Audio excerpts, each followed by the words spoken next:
Good morning. I call this hearing to order. Welcome to the Senate's annual Worldwide Threat Assessment hearing. Let me begin by welcoming our esteemed panel of witnesses, the Director of National Intelligence, Tulsi Gabbard, the CIA Director, John Ratcliffe, the FBI Director, Kash Patel, the Acting Director of the National Security Agency and Commander of U.S. Cyber Command, Lieutenant General William Hartman, and the DIE Director, Lieutenant General James Adams. Thank you all for your appearance today and for your service. I also want to offer a special thanks to General Hartman, who is about to enter a well-earned and well-deserved retirement. General, on behalf of the committee, thank you for your lifetime of service to our nation. I'd first like to take this opportunity to commend the thousands of men and women in our intelligence agencies whom our witnesses represent. Our intelligence professionals are second to none. Because of their service, their dedication, and their sacrifice, Americans are safer at home and around the world. But because of the nature of their work, grateful Americans don't buy their lunch at restaurants or even have a chance to say thank you. So on their behalf, let me simply say thank you. I want to make two basic points this morning. First, the world is always a dangerous place, especially for America. But thanks to your agencies and President Trump's leadership, the world isn't quite as dangerous for Americans as it was a year ago. Thanks to the efforts of our military and intelligence personnel, including my fellow Arkansans who are now serving in the Middle East, the Iranian revolutionary regime that terrorized the world for 47 years is finally knocked on its back foot. Last summer, we devastated Iran's nuclear facilities. In recent weeks, we've eliminated Iran's top leadership, pummeled its military, sunk its navy, destroyed its missiles, neutered its proxies, and left its economy reeling. After 47 years of indecision and timidity, America has finally put our foot down. I'm also pleased to report that things have improved a lot in our own backyard now that Venezuela's illegitimate communist dictator, Nicolas Maduro, is rotting in a New York prison. Only the United States could execute a military and intelligence operation of this difficulty without a single American life lost. Our military is awesome, but these operations wouldn't have succeeded, and they probably wouldn't have even been tried without timely, accurate, and fact-based intelligence from your agencies. These successful operations are a testament to our intelligence professionals' ability to expose and uncover critical details about America's enemies. So let this be a warning to those who wish America harm. We leave no stone unturned, and there's no one or no thing close to you that might not betray you. Today's hearing is an opportunity for the American people to hear an unvarnished and unbiased account of the remaining threats we face, from communist China, North Korea, and Russia to the east to narco-terrorist cartels here at home. These threats truly do span the globe. And for my second point, your agencies have improved over the last year thanks to reforms that has gotten them back to basics. Of course, my 2 points are related. When our intelligence agencies return to their core mission, stealing the secrets of our adversaries to deliver timely and needful intelligence, America is safer for it. These efforts are already bearing fruit. For example, last year, the CIA increased its foreign intelligence reporting by 25%.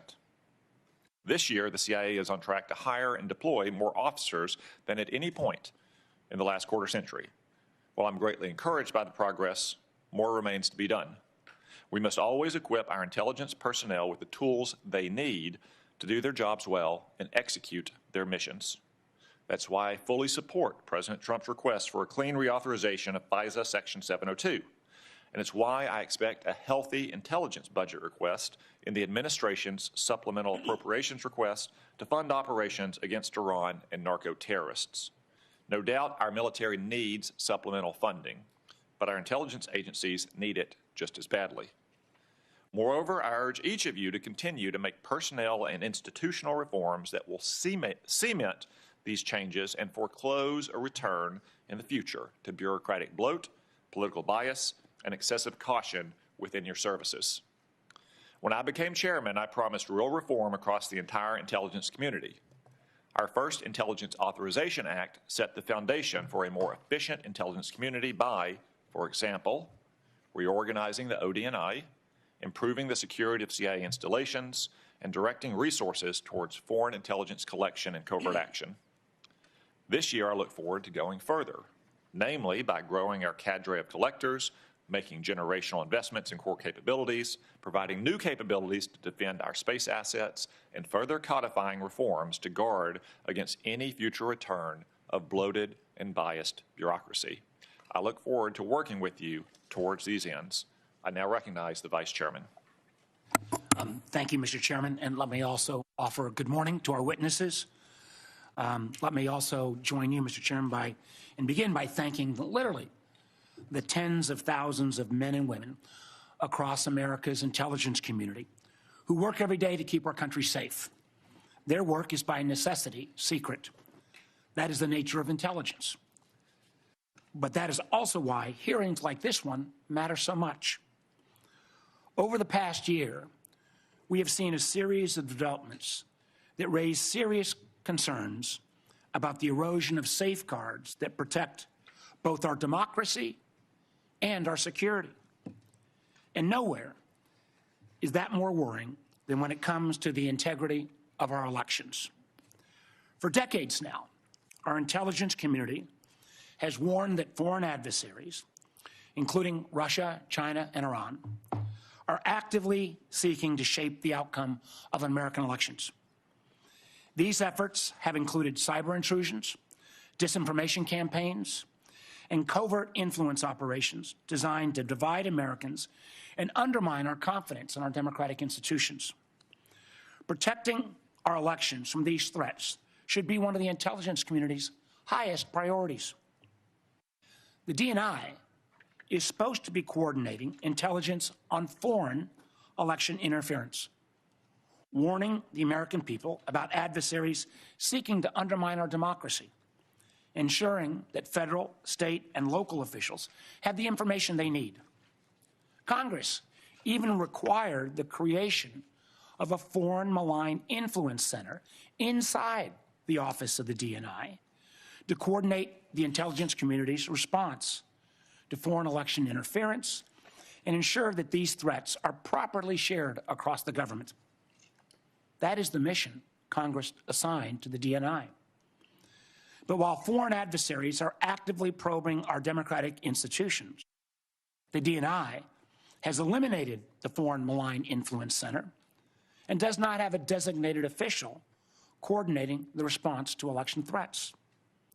And for months, the committee has repeatedly requested briefings from the IC, briefings that are required by law on legitimate foreign threats to the midterms. We have received no response. Now, that silence, I believe, should concern every member of the committee because it clearly demonstrates the DNI is not interested in protecting American democracy by combating foreign influence. Instead, unfortunately, we have seen the DNI involve herself in purely domestic matters. Last month, we saw Director Gabbard personally participate in a law enforcement raid to seize election ballots and voting machine records in Fulton County, Georgia. A raid tied to an election that the president lost 6 years ago. When the warrant supporting the raid was unsealed, it showed something deeply troubling. There was no foreign connection to justify the involvement of our nation's top spy. Instead, the predicate for the warrant was a slop of debunked conspiracy theories that had already been rejected repeatedly by courts, by independent investigators, and even by Georgia's own Republican Secretary of State. Yet the nation's top intelligence official was personally involved in this operation. This raises one very serious question. If the intelligence community is not being deployed to mobilize against foreign threats, why is it being deployed at all on a domestic issue? The DNI's appearance at this raid, as well as their involvement in seizing voting machines from Puerto Rico, suggests something that should also alarm every American. I believe an organized effort to misuse her national security powers to interfere in domestic politics. and potentially provide a pretext for the president's unconstitutional efforts to seize control of the upcoming elections. Now, don't take my word for it. The president has repeatedly pushed for the nationalization of our elections, calling for federal government to override the state election laws and, quote, take over voting while continuing to make false statements about election fraud. And we have heard troubling rhetoric from senior officials that reinforce these concerns. As former Homeland Security Secretary Kristi Noem said publicly, we've been, and this is a quote, we've been proactive trying to make sure we have the right people voting, electing the right leaders to lead this country. At the same time, the administration has brought into government individuals promoting conspiracy theories about our elections. The so-called White House Director of Election Security and Integrity, Kurt Olson, played a key role in efforts to overturn the results of the 2020 election. Now Mr. Olson holds a position inside the federal government with the authority to refer criminal investigations and access our most sensitive security information, all supposedly doing his witch hunts around elections. As a matter of fact, according to the court filings, he helped trigger the FBI seizure of the ballots in Fulton County. So it's worth asking, why is someone whose career has been devoted to undermining the legitimate results of a democratic election now operating from inside the federal government with access to law enforcement and intelligence authorities? What exactly has he been empowered to do? As members of our committee know, this committee was created in the aftermath of the unconstitutional abuses exposed after Watergate. The guardrails have been built around our intelligence and law enforcement agencies over the past several decades exist for a reason. Without them, America begins to look more like adversaries emphasized in this year's annual threat assessment: China, Russia, Iran, North Korea, and less like a democracy.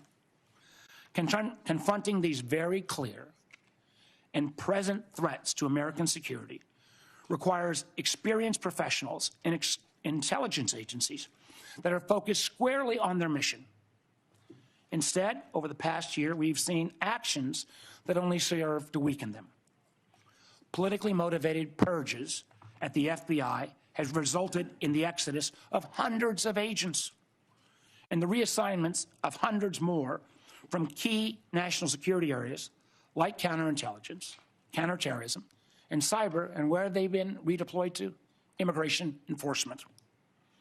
In one troubling case, agents working on a task force focused on threats from Iran, clearly something that's pretty damn important right now, were dismissed because they had previously participated in the investigation of the president's mishandling of classified information.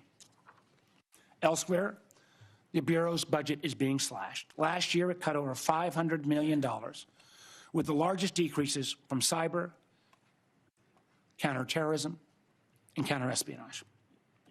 And the remaining scarce resources are being squandered on things like a $60 million jet for the director's personal travel so he can go golfing in Scotland or partying with athletes in Milan.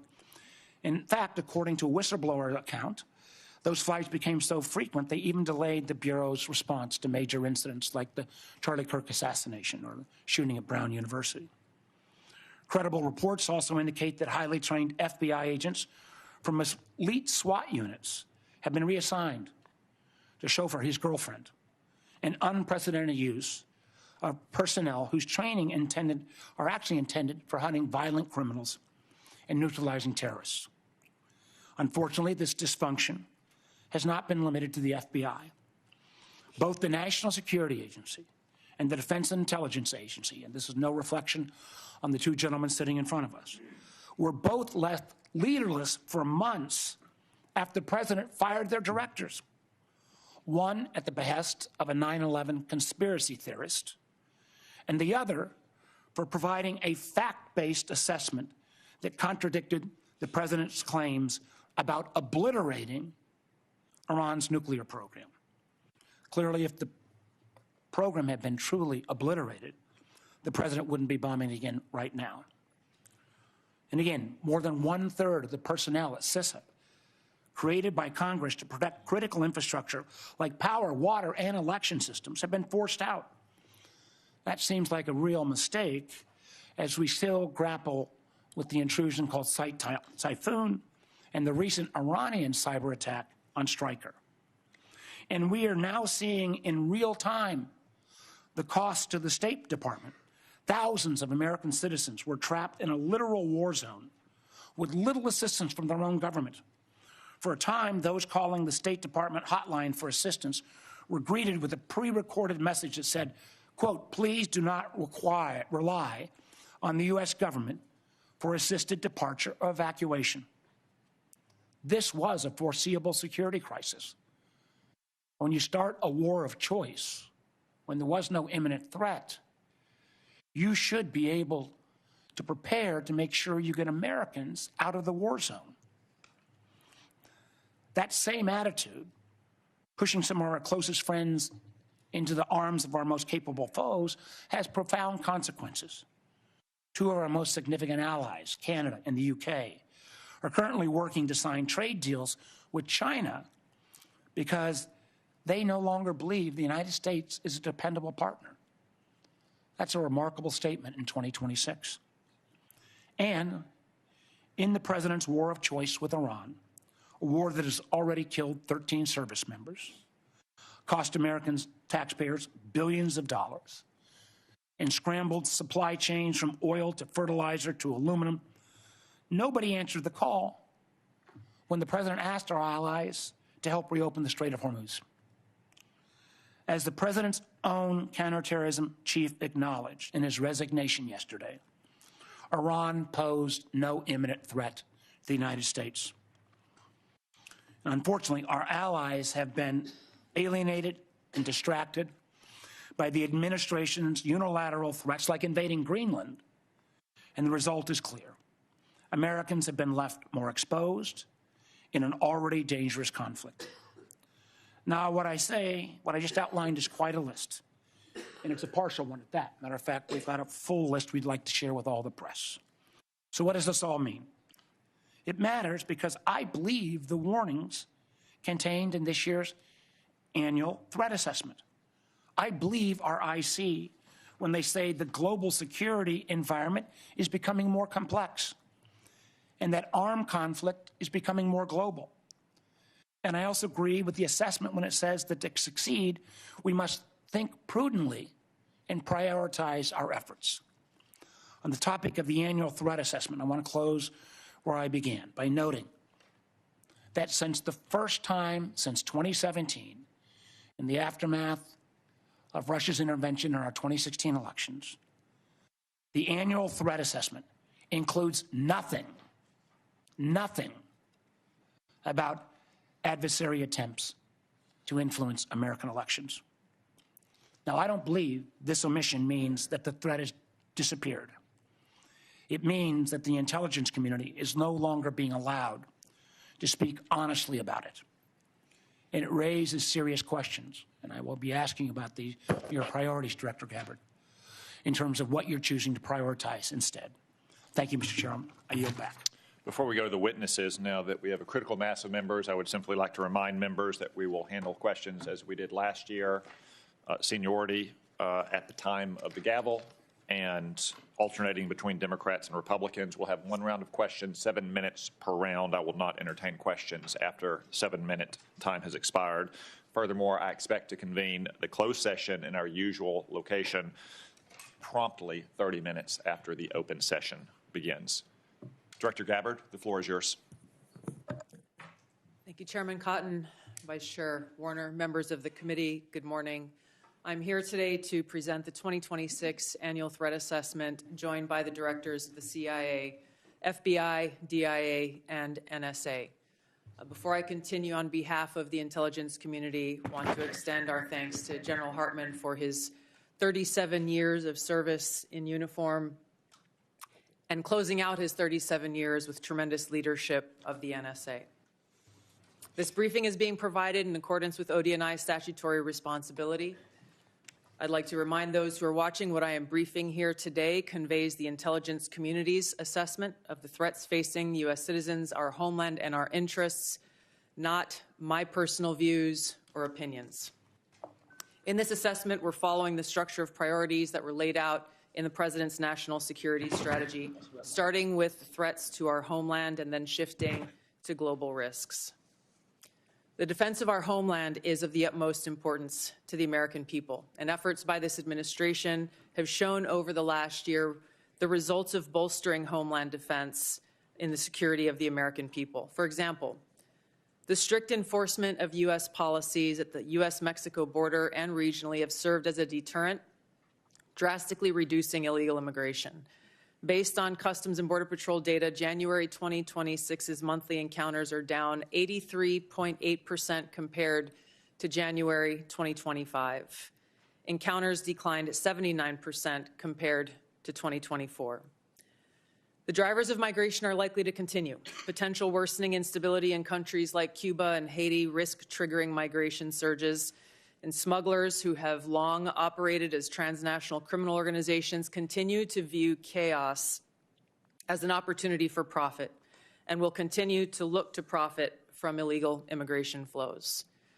These transnational criminal organizations continue to pose a daily and direct threat to the health and safety of millions of U.S. citizens, primarily and directly by producing and trafficking in illegal drugs. Under President Trump's leadership, fentanyl overdose deaths have seen a 30% decrease from September 2024 to September 2025.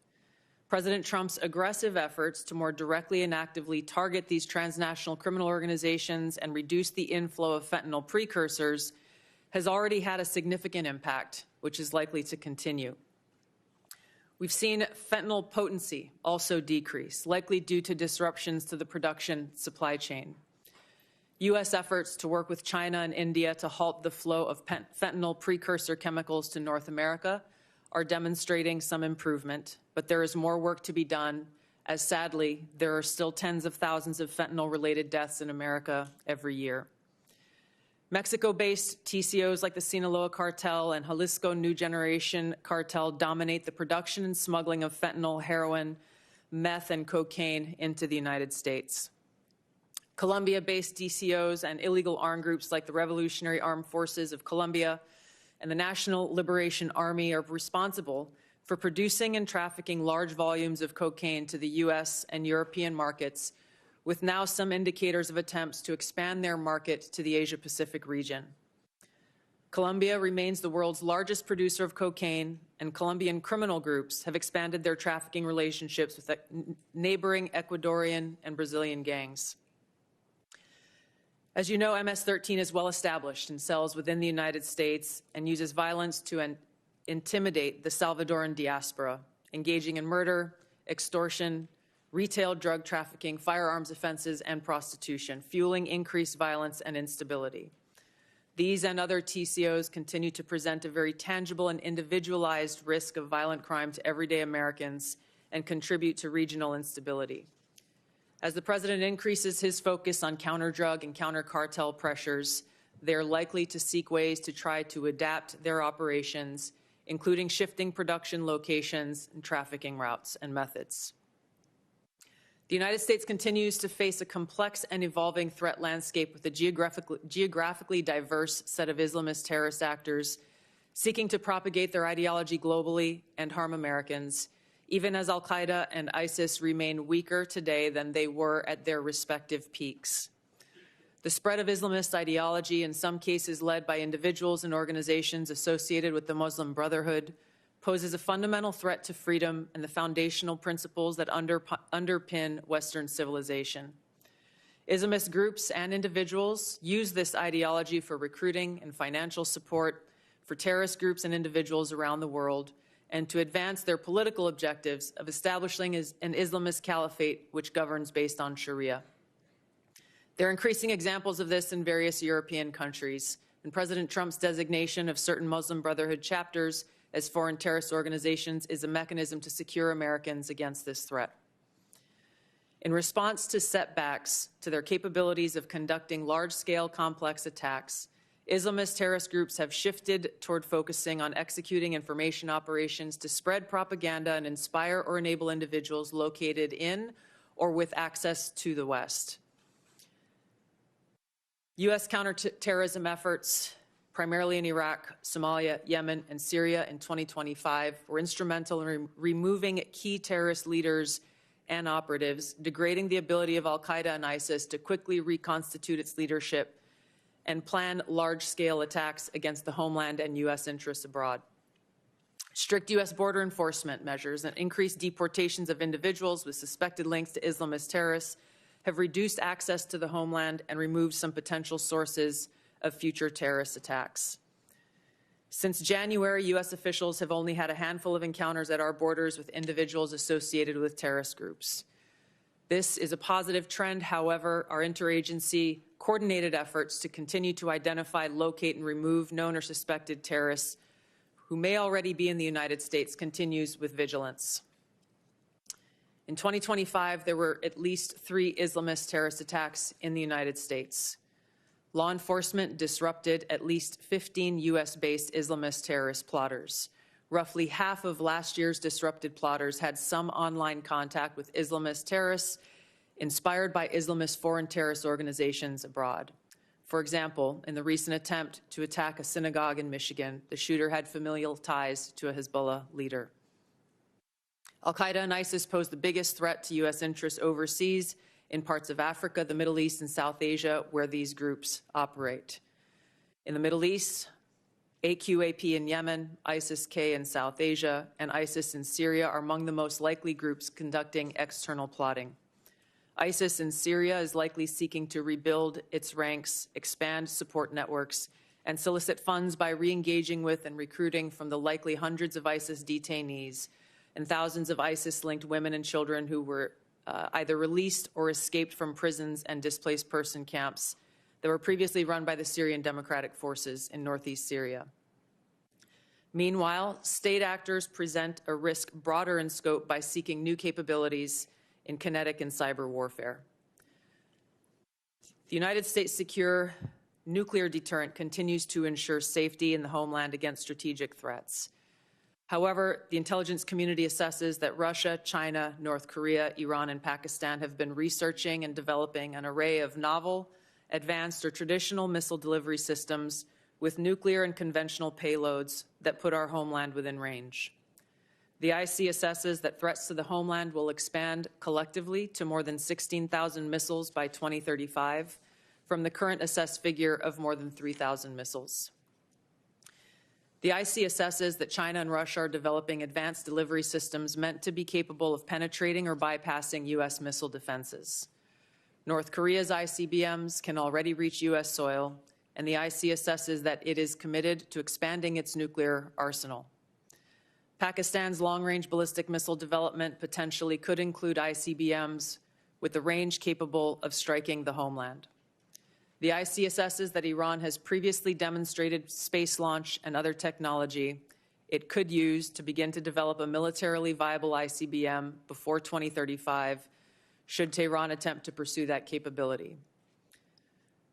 However, these assessments will clearly be updated as the full impact of Operation Epic Fury's devastating strikes on Iran's missile production facilities, stockpiles, and launch capabilities is determined. These nations collectively will likely seek to understand U.S. plans for advanced missile defense for the homeland, probably for the purpose of shaping their own missile development programs and assessing U.S. intentions regarding deterrence. Shifting to the cyber domain, the IC assesses that China, Russia, Iran, North Korea, and non-state ransomware groups will continue to seek to compromise U.S. government and private sector networks, as well as critical infrastructure, to collect intelligence, create options for future disruption, and for financial gain. The IC assesses that China and Russia present the most persistent and active threats and are continuing their R&D efforts. North Korea's cyber program is sophisticated and agile. In 2025 alone, North Korea's cryptocurrency heist probably stole $2 billion, which the IC assesses is helping to fund the regime and include further development of its strategic weapons programs. Financially, or ideologically motivated non-state actors are becoming more bold, with ransomware groups shifting to faster, high-volume attacks that are harder to identify and mitigate. Innovation in the field of artificial intelligence will likely accelerate these threats in the cyber domain. The IC assesses that it will increasingly shape cyber operations, with both cyber operators and defenders using these tools to improve their speed and effectiveness. For example, in August of 2025, cyber actors used an AI tool to conduct a data extortion operation against international government, healthcare, and public health emergency service sectors, as well as religious institutions. Moving to the Arctic, the IC assesses that Russia, and to a lesser extent China, aim to strengthen their presence in the region through increased maritime trade, natural resource extraction, and military activity. Russia, which has the longest coastline in the Arctic, has long sought recognition of its polar great power status and is deploying more military forces and building new permanent infrastructure. China, though not an Arctic country, is engaged in more limited efforts in the region to advance its own strategic and economic interests. The IC assesses that China is the most capable competitor in the field of artificial intelligence. The IC assesses that AI capabilities are rapidly advancing and changing the threat landscape, as this is a defining technology that enables computers and machines to simulate human learning comprehension, problem solving, creativity, and autonomy. It will be critical to ensure that humans remain in control of how AI is used and of the machines that may threaten to autonomously violate the interests of the American people across all domains. AI adoption at scale across the spectrum of usage poses serious risks. AI has the potential to aid in weapons and systems design and has been used in recent conflicts to influence targeting and streamline decision-making, underscoring the risk and likely threats that could manifest on the battlefield. Early developers in quantum computers will give countries an extraordinary technological advantage over others to quickly process national security information and break current encryption methodology used to protect sensitive finance, healthcare, and government information. The global security landscape is volatile and complex, with armed conflict growing more common and posing potential threats against U.S. interests.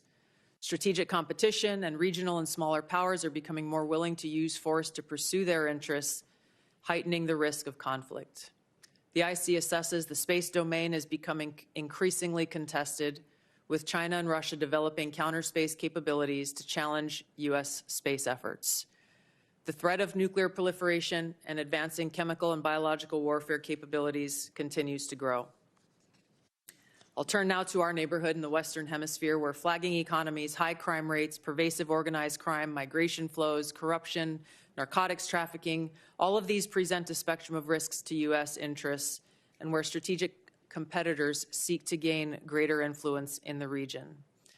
The IC assesses that Latin America and the Caribbean almost certainly will see hotspots of volatility in the coming year.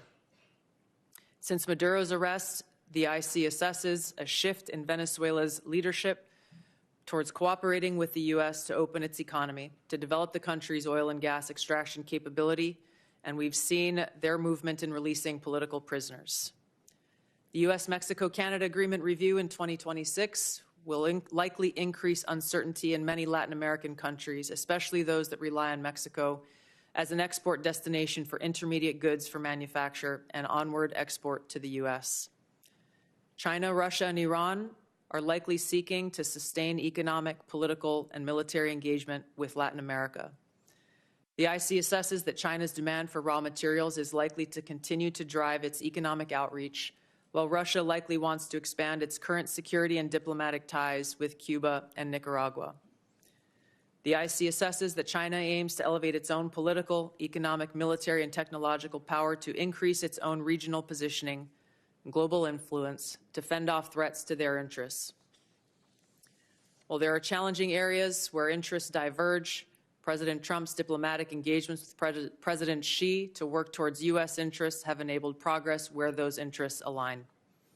The IC assesses that China continues to rapidly modernize its military forces across all domains in pursuit of its goal to achieve world-class status by mid-century. This includes building a force with the aim of being capable of deterring U.S. and allied forces in the region, and to achieve their stated objective of developing the ability to seize Taiwan by force if necessary. However, the IC assesses that China likely prefers to set the conditions for an eventual peaceful reunification with Taiwan short of conflict. The IC assesses that an increasingly confident North Korean regime remains a source of concern regionally and globally. Its weapons of mass destruction, its conventional military capabilities, illicit cyber activities, and demonstrated willingness to use asymmetric capabilities poses a threat to U.S. and its allies, particularly South Korea and Japan. North Korea's partnership with Russia is growing, and in 2025, Kim took steps to improve ties with China, still North Korea's most important trading partner and economic benefactor. The IC assesses that North Korea's support for Russia in the war against Ukraine has increased North Korea's capabilities as their forces have gained combat experience in 21st century warfare along with equipment. In 2024, North Korea deployed more than 11,000 troops to Russia to support combat operations in Kursk. Pyongyang continues to develop and expand its strategic weapons programs, including missiles that can evade U.S. and regional missile defenses. It is continuing to work to increase its nuclear warhead stockpile and maintains biological and chemical weapons capabilities. Russia retains the capability to selectively challenge U.S. interests globally by military and non-military means. The IC assesses that the most dangerous threat posed by Russia to the U.S. is the potential of an escalatory spiral in an ongoing conflict such as Ukraine, or a new conflict that led to direct hostilities, including the potential deployment of nuclear weapons. The IC assesses that Putin continues to invest in Russia's defense industrial base, as well as novel capabilities that may pose a greater threat to the U.S. homeland and forces abroad than conventional weapons. Russia has advanced systems, hypersonic missiles, and undersea capabilities designed to negate the U.S. military advantage. Moscow also relies on other tools to exert pressure, using gray zone tactics to further its goals and compete below the level of armed conflict. Russia is also building an extensive counterspace capabilities to contest U.S. space dominance. Its development of a nuclear counterspace weapon poses the greatest single threat to the world's space architecture. During the past year, the IC assesses that Russia has maintained the upper hand in the war against Ukraine. U.S.-led negotiations between Moscow and Kiev are ongoing. Until such an agreement is met, Moscow is likely to continue fighting a slow war of attrition until they view their objectives have been achieved. In the Middle East, conflict and instability will shape security, political, and economic dynamics in a variety of ways. The IC assesses that Operation Epic Fury is advancing fundamental change in the region that began with Hamas's attack on Israel on October 7, 2023, and continued with the 12-day war last year, resulting in weakening Iran and its proxies. The IC assesses the regime in Iran appears to be intact but largely degraded due to attacks on its leadership and military capabilities. Its conventional military power projection capabilities have largely been destroyed, leaving limited options. Iran's strategic position has been significantly degraded. The U.S.-led maximum pressure campaign and snapback of European sanctions added additional pressure to an already bleak Iranian economy, resulting in mass protests earlier this year that Tehran suppressed by killing thousands of protesters. Even if the regime remains intact, the IC assesses that internal tensions are likely to increase as Iran's economy worsens. Even so, Iran and its proxies continue to attack U.S. and allied interests in the Middle East. The IC assesses that if a hostile regime survives, it will likely seek to begin a years-long effort to rebuild its military, missiles, and UAV forces. Prior to Operation Epic Fury, the IC assesses Iran was trying to recover from the severe damage to its nuclear infrastructure sustained during the 12-day war and continued to refuse to comply with its nuclear obligations with the IAEA, refusing them access to key facilities. The IC assesses that China, Russia, and North Korea see the United States as a strategic competitor and potential adversary. Iran has long viewed the U.S. as an adversary and is engaged in active conflict with the U.S. as of today. These four countries, the IC assesses, are likely to continue their selective cooperation with each other, which could bolster their individual capabilities and threats to U.S. interests more broadly. However, currently these relationships are primarily bilateral on selective issues and depend on broader circumstances, divergent sovereign interests, and in some cases, concerns over directly confronting the United States. These factors, the IC assesses, are likely to constrain their relationships.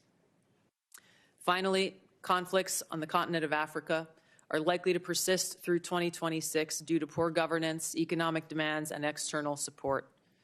Tensions continue between Ethiopia and Eritrea, which could rapidly accelerate to conflict.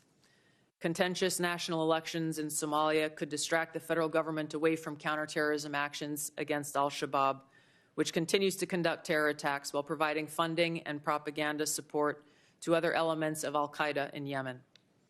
The civil war in Sudan continues even as external negotiations occur. ISIS in West Africa and the Sahel have increased the intensity of their attacks against local security forces, expanding their areas of operation and moving closer to cities with the U.S. presence. The IC assesses that African governments will likely use their wealth in critical minerals to seek partnerships that deliver them meaningful benefit.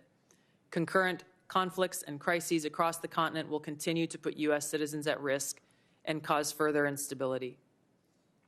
In closing, as leaders of the intelligence community, we remain committed to providing the President and policymakers with timely, unbiased, relevant intelligence to inform decision-making and to ensure the safety, security, and freedom of the American people.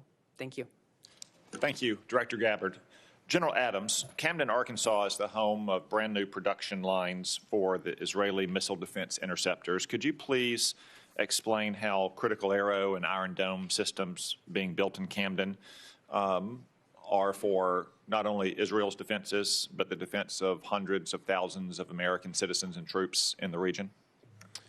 Chairman Cotton, thank you for that question. And I have to say that the Arrow system and the Iron Dome system are critical defensive systems that prevent adversary power projection from impacting the targets in the friendly areas in Israel. The Arrow system itself is the high altitude, primarily against MRBMs, and it's proven to be very, very effective against those systems. The Iron Dome is more of a closer-in system, protecting against rockets and things of that nature. But the combination of those two with U.S. systems creates a shield to prevent those attacks from the Iranians impacting key areas in areas where they're protecting. Thank you, General Adams. I was recently in Camden with Secretary Hegseth as part of his Arsenal of Freedom tour, and they are great Arkansans who do great work to keep our nation safe.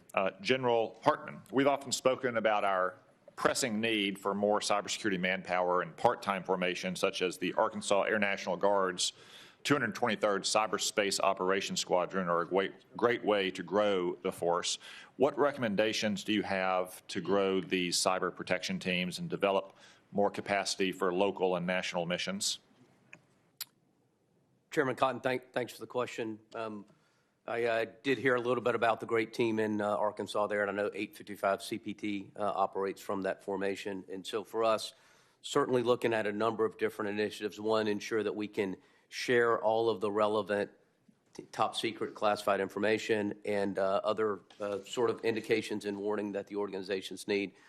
But I will tell you, I'm an advocate for an ability to establish some sort of joint reserve cyber organization, and so that at Cybercom we can ensure that those organizations have all of the advanced training that they need to ensure that those organizations have access to all of the intelligence that they need, and to ensure that we control some level of funding at both Cybercom and NSA that can be used to mobilize those personnel to handle the most difficult problems that we're faced with. And we have been working with Congress on some of that language and the department, and we appreciate it, sir. Thank you, General Hartman. As I said in my opening, we only have this one public hearing a year, even though the committee hears from each of you several times throughout the year in classified settings.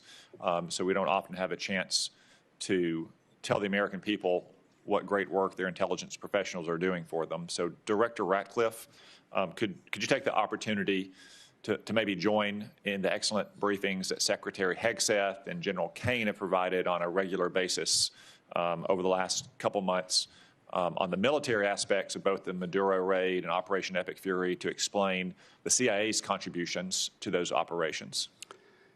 Thank you, Senator.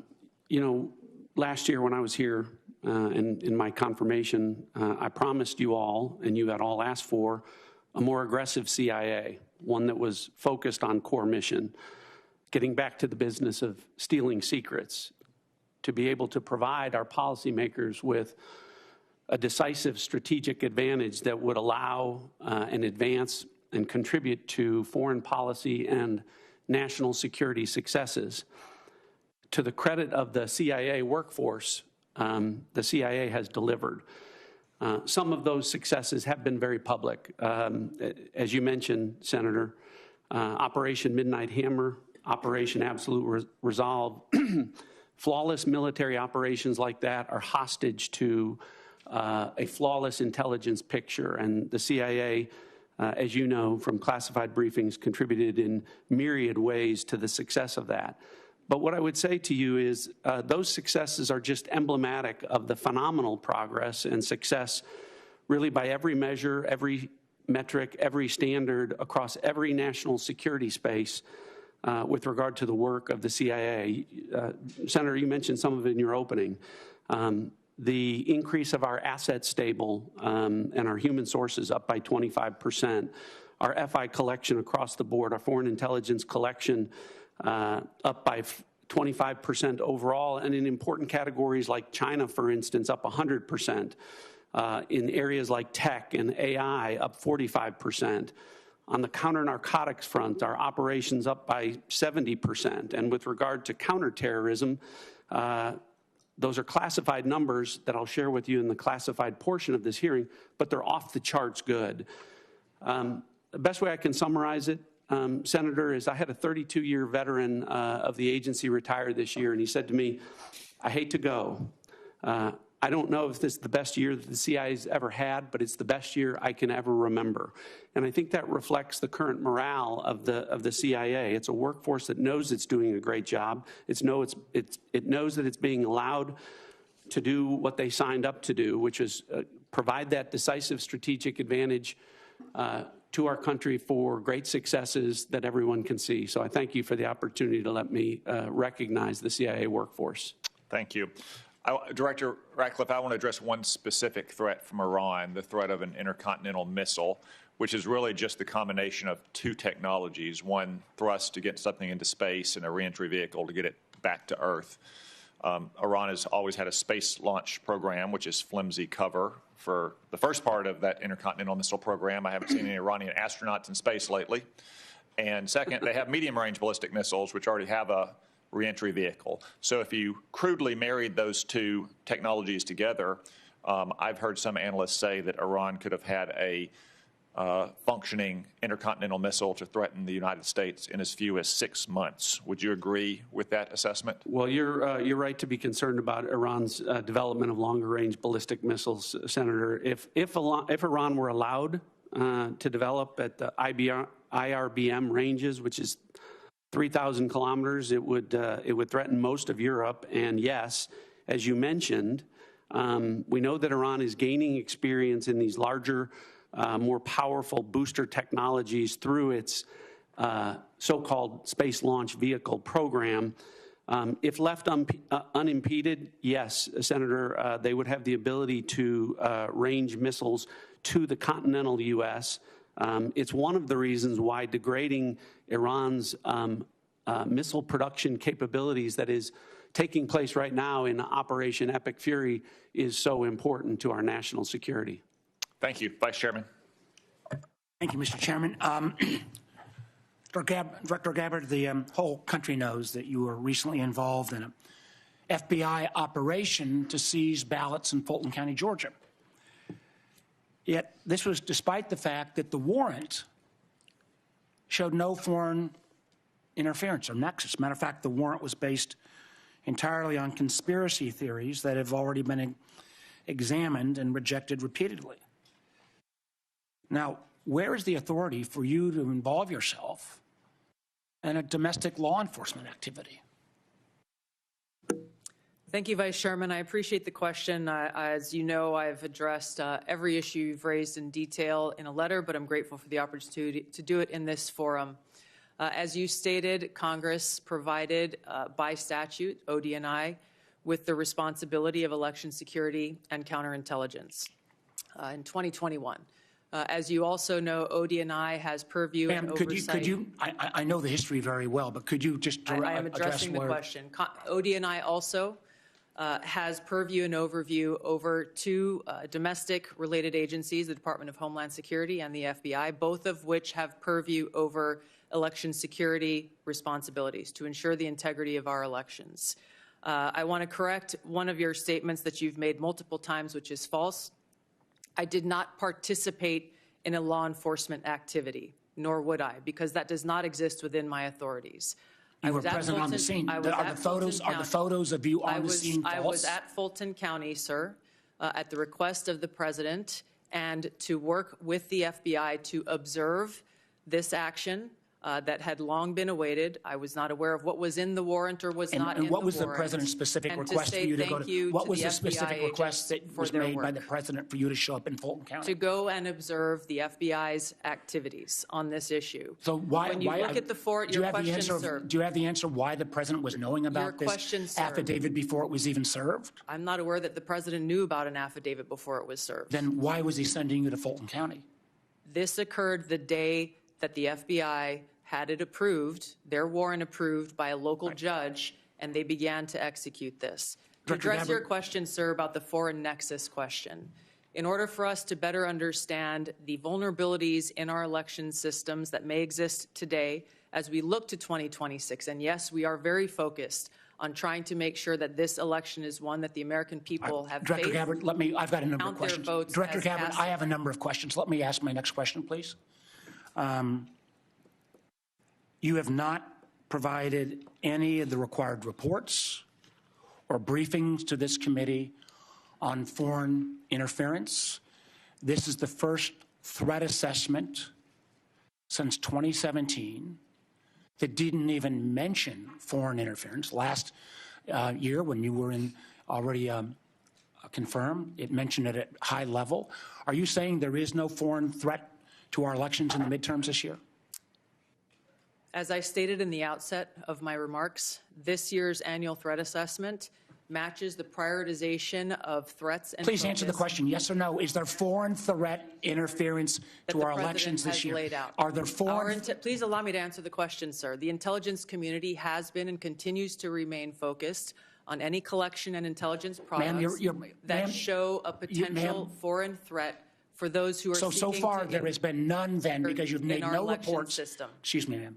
If you want to ask the questions, you should have stayed in Congress. Please answer the questions. I didn't ask you a question, sir. I'm trying to answer your questions. So you're saying the failure to provide any reports or the failure to have any mention of a foreign threat assessment, I would draw the conclusion there must be no foreign threat to our elections in 26. So that brings me a question that I have for both you, ma'am, and Director Patel. There are reports that in 2020, the president was preparing an executive order to potentially seize ballots or bring in federal forces. There is a published report that there is a similar EO being drafted right now about 2026, citing China. Director Patel, do you have any knowledge of that draft EO? Thank you, Vice Chairman. I do not, sir. Director Gabbard, do you have any? I do not. Thank you. Let me move to Iran. Now, I understand, and I appreciated Director Gabbard, your comments yesterday about agreeing that the president has sole authority, I guess, in his bones to declare whether something is an imminent threat. I didn't agree with your friend, Mr. Kent, but I didn't, again, I agreed with him yesterday on the fact that there was no imminent threat. I guess what I'm concerned about, one thing is, even in your printed testimony today on page 6, and your last paragraph on page 6, as a result of Operation Midnight Hammer, Iran's nuclear enrichment program was obliterated. There's been no efforts to try to rebuild their enrichment capability. You omitted that paragraph from your oral opening. Was that because the president had said there was an imminent threat 2 weeks. No, sir, I recognize that the time was running long, and I skipped through some of the So portions you chose to take my oral delivered remarks. You chose sir. to omit the parts that contradict the president. The president continues to say as well that he had no idea, was shocked that the Iranians had moved to take over the Strait of Hormuz. Did you provide any intelligence that would say that it would be that it was not likely that the Iranians would try to move on the strait? I'm not aware of those remarks, and I think those of us here at the table can point to the fact that historically the Iranians have always threatened to leverage their control of the Strait of Hormuz. Why would the president say he was amazed? I'm not aware of those remarks. What about the comments the president made that thought that he was surprised again, reports that Iran struck the adjacent Gulf states? Again, I'm not aware of those remarks. We have been let me and ask you this. continue to provide Did you brief the president? Did you brief the president? Did you brief the president if he starts a war of choice that the likely result would be that Iran would strike adjacent Gulf nations and close the Strait of Hormuz? Did you brief him on those two facts that I think have been consistently the assumptions of the intelligence community? I have not and won't divulge internal conversations. I will say that those of us within the intelligence community continue to provide the president with all of the best objective intelligence available to inform his decisions. Senator Collins. Thank you, Mr. Chairman. Director Gabbard, you just testified that ISIS and al-Qaeda are significantly weaker. And reflecting that view, you have devoted declining budgets, personnel, and emphasis on countering terrorism. Yet, the fact is that ISIS is growing and operating in Somalia, Afghanistan, Syria, Pakistan, and Iraq. Al-Qaeda is surging in Afghanistan, the Arabian Peninsula, and throughout Central Africa. The Houthis in Yemen and the rest of the Iranian proxies remain a serious threat. Focusing, as you have done, on great power competitors seems to have diverted resources from the fight against terrorism, a fight that's very much still going on. As I have said repeatedly, it is terrorists who want and can kill Americans today. We've just seen the terrorists in Michigan attacking the synagogue. In addition, it appears that a more stovepiped effort in the Intelligence Committee has returned. How are you ensuring that Americans are safe and that you are countering counterterrorism threats to our homeland and to U.S. citizens abroad? Thank you, Senator Collins, for your question and the opportunity to clarify the comments in my opening statement. My reference to the size of ISIS and al-Qaeda organizationally is smaller and weaker than it was during its peak over a decade ago. However, I completely concur with your remarks about the threat of ISIS, al-Qaeda, and other Islamist terrorist groups around the world and the threat that they pose to U.S. interest service members and directly to the homeland. Our ODNI National Counterterrorism Center has been at the forefront of ramping up and I believe is more active today than it has been certainly in a long time. We are dedicating every resource that they ask for, as well as the counterterrorism elements across the IC, to make sure that we are never taking our eye off of this persistent threat to the American people. The change in tactics based on the current environment is something we continue to be most concerned about.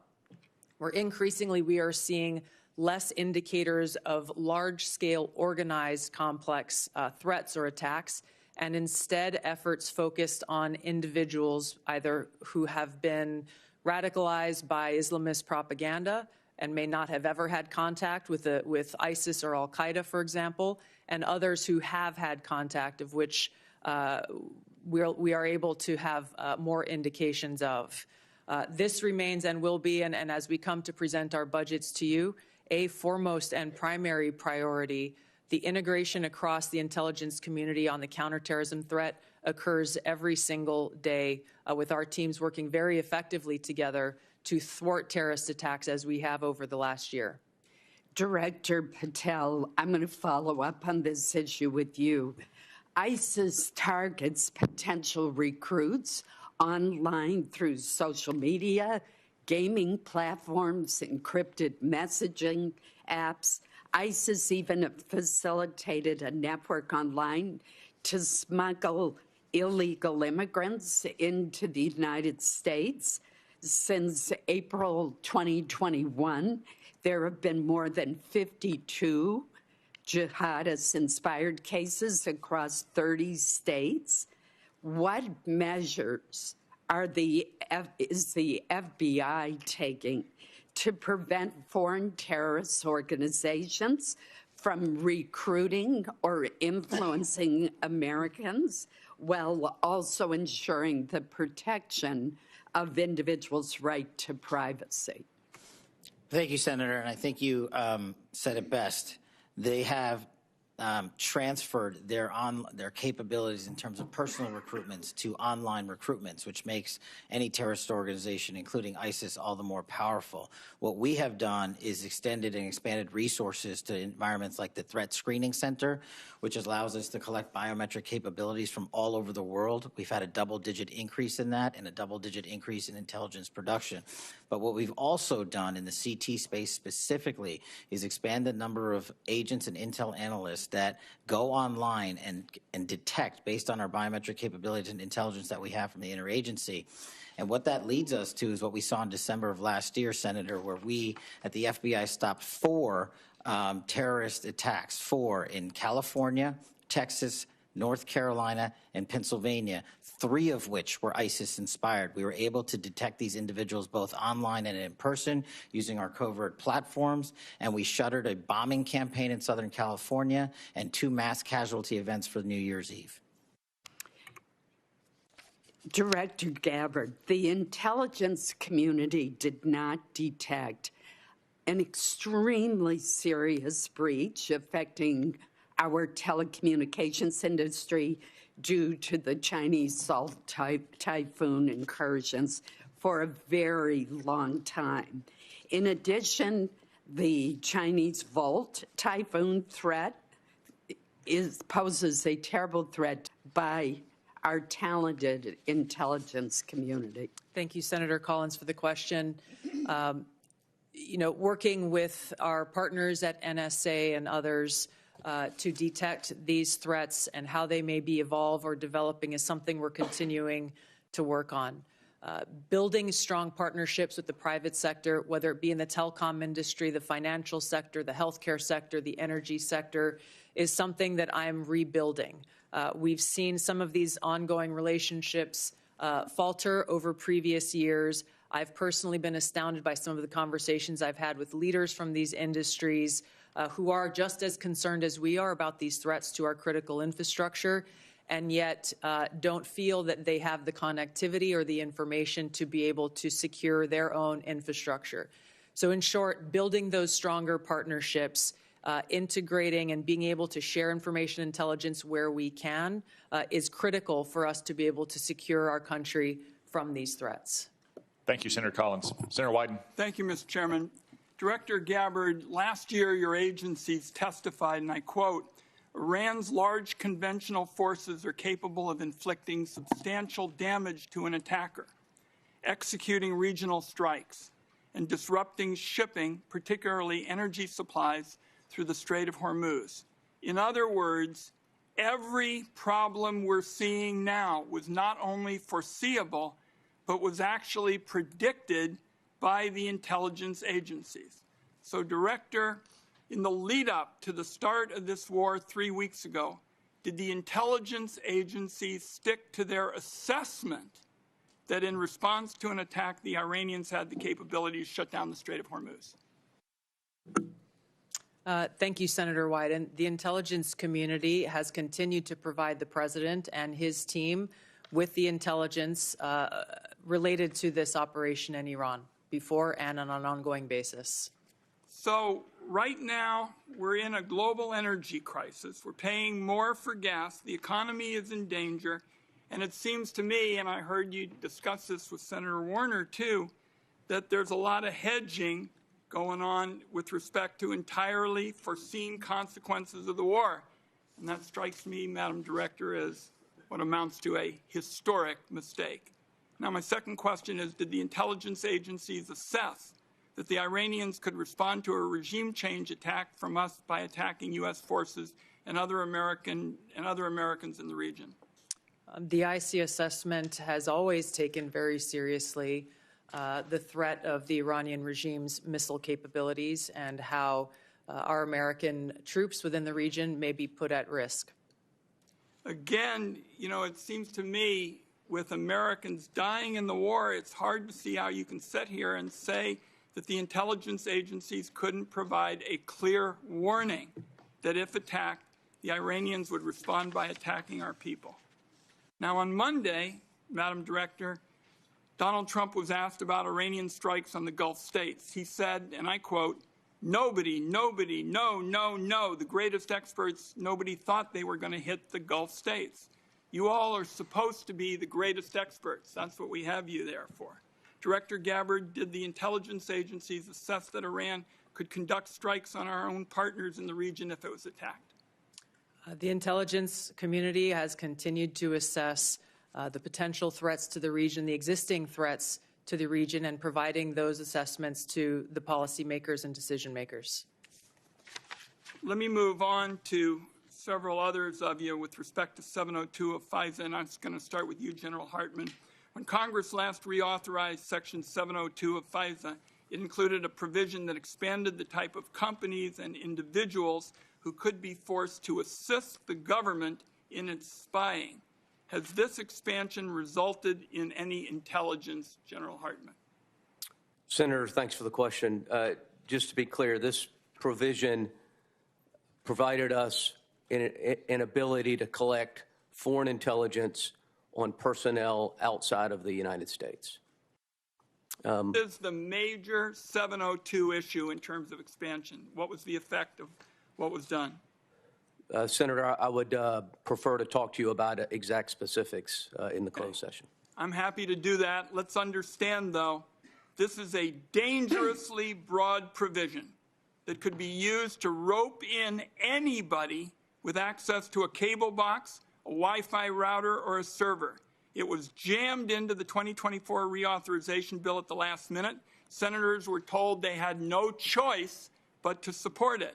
And now, 2 years later, we've just had testimony from a very respected individual who's saying, so far it has had no value. So, colleagues, we are getting ready to have another discussion on this, and this ought to be a warning to every senator that not every new spying power that is sold as urgent and critical actually is. Senator, could I please respond to that? Of course.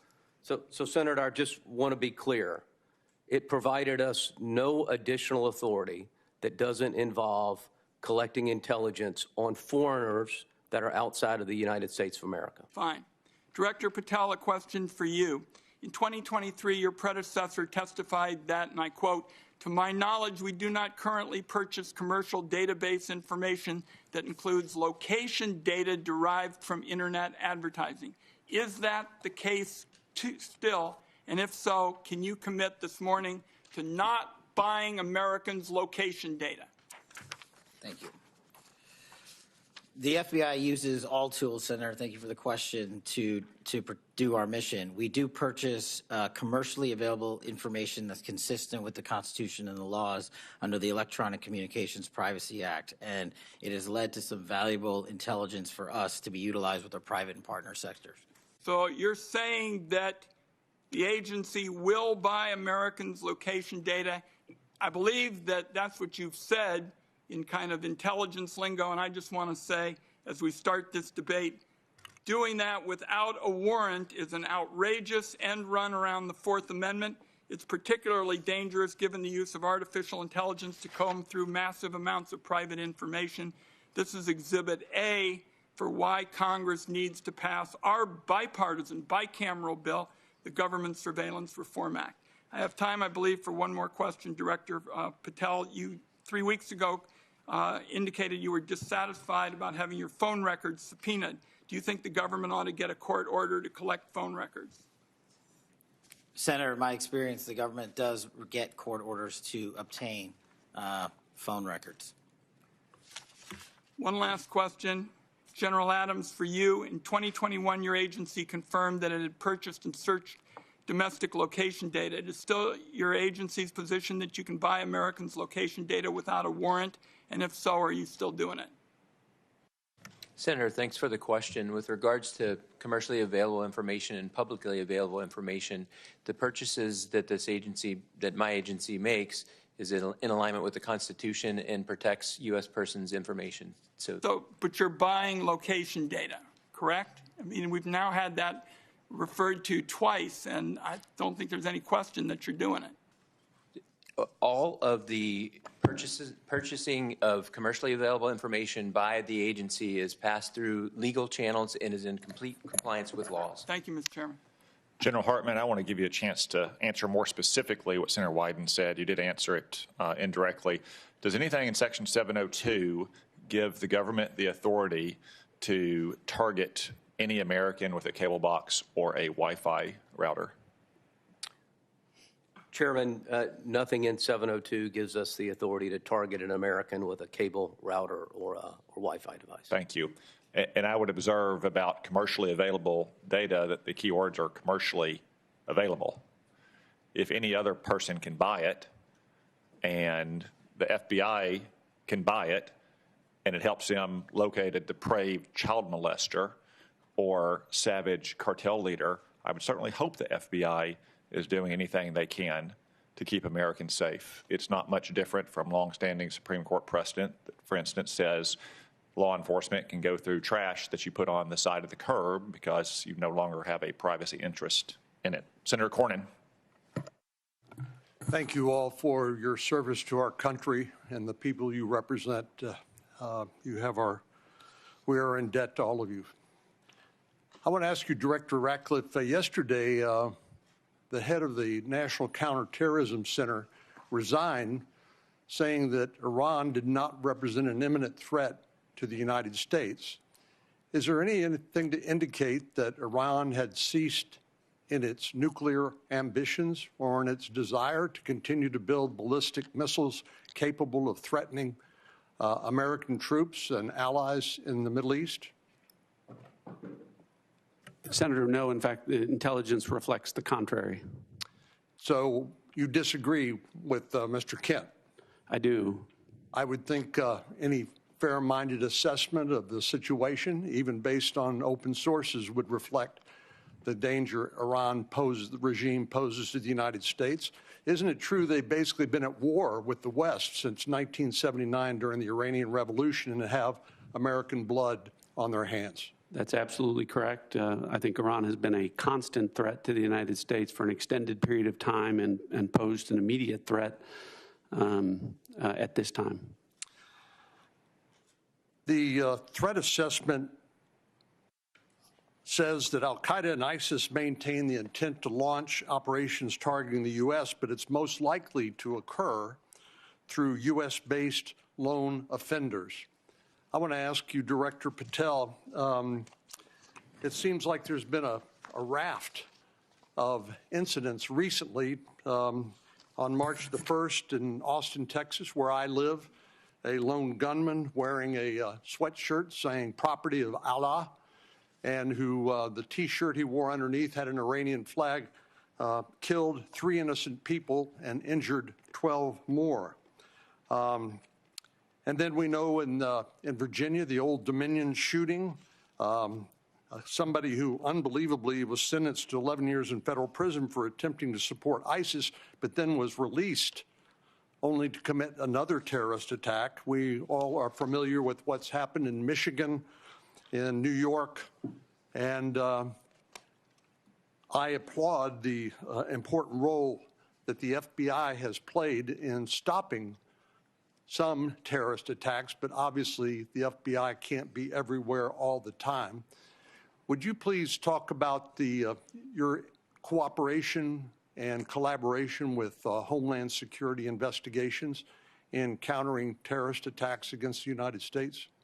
Thank you, Senator. Absolutely. It is essential that the FBI cooperates with the entire interagency. But as to your question about DHS specifically, what we have stood up around the country are 59 Homeland Security task forces in 59 separate locations. These are joint terrorism task forces? Essentially, the JTTF model was expanded. So the FBI owns 56 joint terrorism task forces in each of our field offices. On top of that, we have 59 HSTFs, which are co-led by the FBI and DHS. And what that allows us to do is things like we did down in New Orleans just over the holiday period, where we surged for a 6-week period of time and where we dropped the murder rate by double-digit points, and also was the first time that Mardi Gras in its entire history had not one homicide. So when you bring the powers of the Homeland Security folks, DHS, and the FBI together, this is the purpose of it, to get after not just the terrorism threat, but the violence and the criminal activity in our cities. And that's why we're in 59 cities across the country, and it's working in places like Memphis and every other city we have it. Are you aware of the fact that Homeland Security investigation is a major directorate within Immigration and Customs Enforcement? Yes, sir. Yes, sir.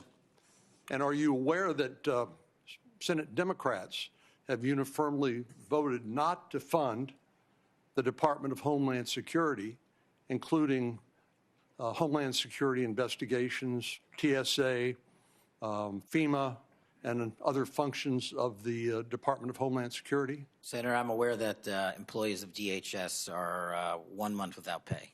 They're not being paid, right? Yes, sir.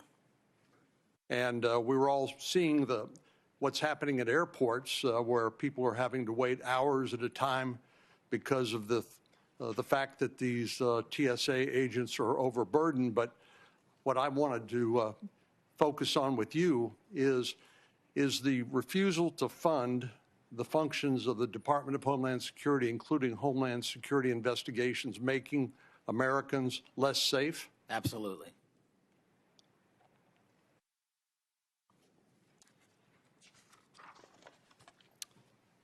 So give us an example of some of the cooperation that you all have engaged in with the FBI has engaged in with the Homeland Security investigations. I'm looking at an article here that talks about the 190,000 Afghan nationals that were admitted to the United States, literally unvetted, and there are examples of individuals within that 190,000 who have committed terrorist attacks against the United States and against American citizens. Is that the sort of thing that you are investigating with HSI? Senator, that's one of the many things we're investigating with HSI, DHS, CBP, ICE. Give me some other examples of the collaboration on what other topics, including in addition to terrorism attacks. What we're allowed to do with our DHS partners, Senator, is enable their massive workforce to supplement ours. And what they're allowed to do is share intelligence on things that you just talked about the 100,000+ illegals that came in from Afghanistan during the Afghanistan withdrawal. Unfortunately, they weren't vetted thoroughly. So what we're doing is going back with our DHS partners and vetting absolutely every single one of them to the best that we can. But unfortunately, we're not able to go out into the country and find every single one of these individuals. But we need more than 12,000 FBI agents to do that job, which is why we are utilizing the 100,000 or so 1811s at the Department of Homeland Security to give us the information they have from their immigration records, from their travel records, from their travel logs overseas and within the country. And what we're able to do is remove these individuals off the streets in every single state across the country, to include violent gang members, to include Tren de Aragua, to include ISIS-affiliated individuals, to include Al-Qaeda-related affiliated individuals. And hopefully we do it before and not after, like the tragedy that we witnessed in Washington, D.C., where an individual from Afghanistan was allowed to enter into our country and shot multiple members of our uniformed military service. Thank you. Senator King. Thank you, Mr. Chairman. I do need to point out, in response to some of the previous comments, twice in the last 2 weeks, as recently as last Thursday, Senator Patty Murray, the Appropriations Committee, put a bill on the floor that would have fully funded TSA, FEMA, CISA, and the Coast Guard for the rest of the year, leaving the focus on the dispute that we have with the conduct of ICE as separately. So inexplicably to me, that bill was blocked by my Republican colleagues. It would have, as I say, fully funded TSA, FEMA, CISA, Coast Guard, and then focused the attention on the situation with ICE. So I just want to be clear on who's blocking funding for those 4 agencies. I'd like to ask Ms. Gabbard and Director Ratcliffe, Director, both of you, were either of you in the room or your designees when the President was making the final decision about taking this action against Iran on February 27th, 28th? Was there an intelligence committee, intelligence community present in those deliberations? Mr. Ratcliffe, your response? Senator King, probably in dozens and dozens of briefings with the President. I don't know if there was a single meeting where there was a single time where a decision was made. Were those dozens of meetings right during the lead up to this war? I know you've met many times, but I'm talking about it in the 2 weeks or so before the decision to go into Iran was made. Again, countless meetings with the President. During that period? During that period.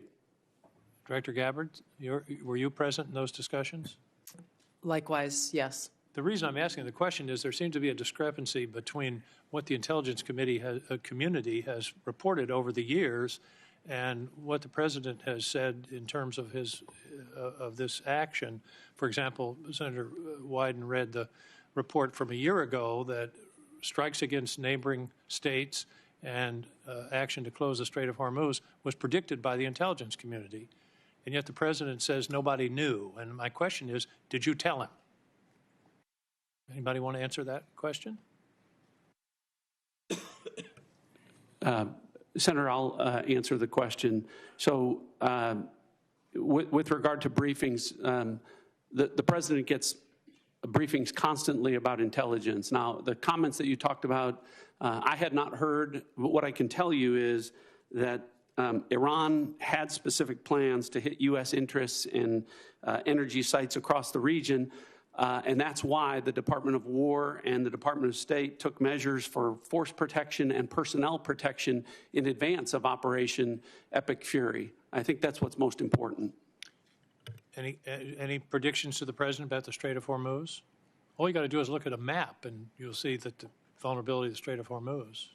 Was that part of the briefing, Director Gabbard? I think the Director Ratcliffe made the point here is that this has long been an assessment of the IC, that Iran would likely hold the Strait of Hormuz as leverage. And my question is, was that communicated to the President in the lead up to this action? And it's because of that long-standing assessment that the IC has continued to report that the Department of War took the preemptive planning measures that it did. Well, they've stated that they did not plan for the Strait of Hormuz. The President said, who knew that was going to happen? Anyway, let's move on. Does the President take a daily brief from the intelligence community? This is a yes or no question, I think. Yeah, the President, I would say, Senator, in my estimation, on average, I brief the President of the United States on intelligence probably on average 10 to 15 times a week, where I have conversations with him about specific, discrete issues. Sometimes there are dedicated sessions that last hours in length. Sometimes I'm briefing him on specific issues, sometimes 3 or 4 times a day.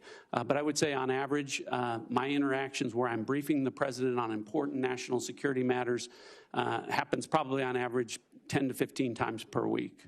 Thank you. Could you update us on the intelligence on Russian intelligence sharing with Iran in the current conflict? What do we know? Senator, if there is that sharing going on, that would be an answer that would be appropriate for a closed session. Well, it's been in the public press. This is open source that it's occurring. Is it occurring? Again, if it is occurring, that would be an answer appropriate for a closed session. What I can tell you is that according to the Department of War, any support that Iran may be receiving is not inhibiting their operational effects. Okay, that's sort of the first cousin of a yes, I guess. According to intelligence analysis, can regime change or the elimination of the estimated 1,000 pounds of highly enriched uranium be accomplished without boots on the ground? Senator, the discussion about the Iranian nuclear capability, we intend in the closed session to talk about that in great deal. With regards to revealing any information about the ability to do that, I would have to defer that to a closed session. Okay, I'll see you in an hour. Finally, there was very little, if anything, in the report, in the assessment about climate change, and that's been in past reports. There is a lot of discussion about migration. The estimates are that climate migrants, because of the changes in the climate and the atmosphere, and particularly in the center equatorial area of the Earth, will range from 200 million to 1 billion people by 2050. Do you believe that is a national security threat that should be addressed? The Syrian refugees were about 6 million, and they upset the politics of Europe for several years. We're talking about 200 million to 1 billion people on the move. I believe that's something we should be discussing and that the intelligence community should be assessing. Director Gabbard? Yes, Senator, there are a number of drivers of things like migration. It would be an extensive and voluminous annual threat assessment if we included every single one. This annual threat assessment is focused, again, on the priorities laid out by the President's national security strategy and on the effects that we can take action, operational action, to protect U.S. interests. Well, I would suggest combating climate change is something we can take action on. Thank you, Mr. Chairman. On the matter of media reports about Russian or Chinese collaboration with Iran, I would point out that the media is not a classification authority. And that kind of story, whether true or not, might be better suited for the FBI to investigate on whether there's been unlawful disclosures of classified information. I would also say it sounds like something Russia and China would do. Communist Russia used to do it during the Cold War, and Communist China has always done stuff like that. On the Patty Murray legislation, not only would it have defunded ICE and CBP, it would have also defunded Homeland Security investigations, which do critical work on our streets to protect our communities from financial crimes, from predators, from transnational gangs as well. So while we would all like to see the TSA and the Coast Guard and other critical parts of Homeland Security as well, we do not want to defund the police, this time the immigration police. Senator Moran. Chairman, thank you. I believe that it's in the U.S.'s national interest, our security interest, for Ukraine to be successful in defeating the Russian invasion.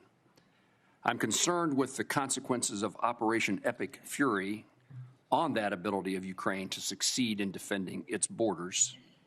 And General Adams, in broad terms, not necessarily, not classified terms, what are the consequences to the supply chain, to the capability of the United States to supply NATO allies and Ukraine as a result of Operation Epic Fury?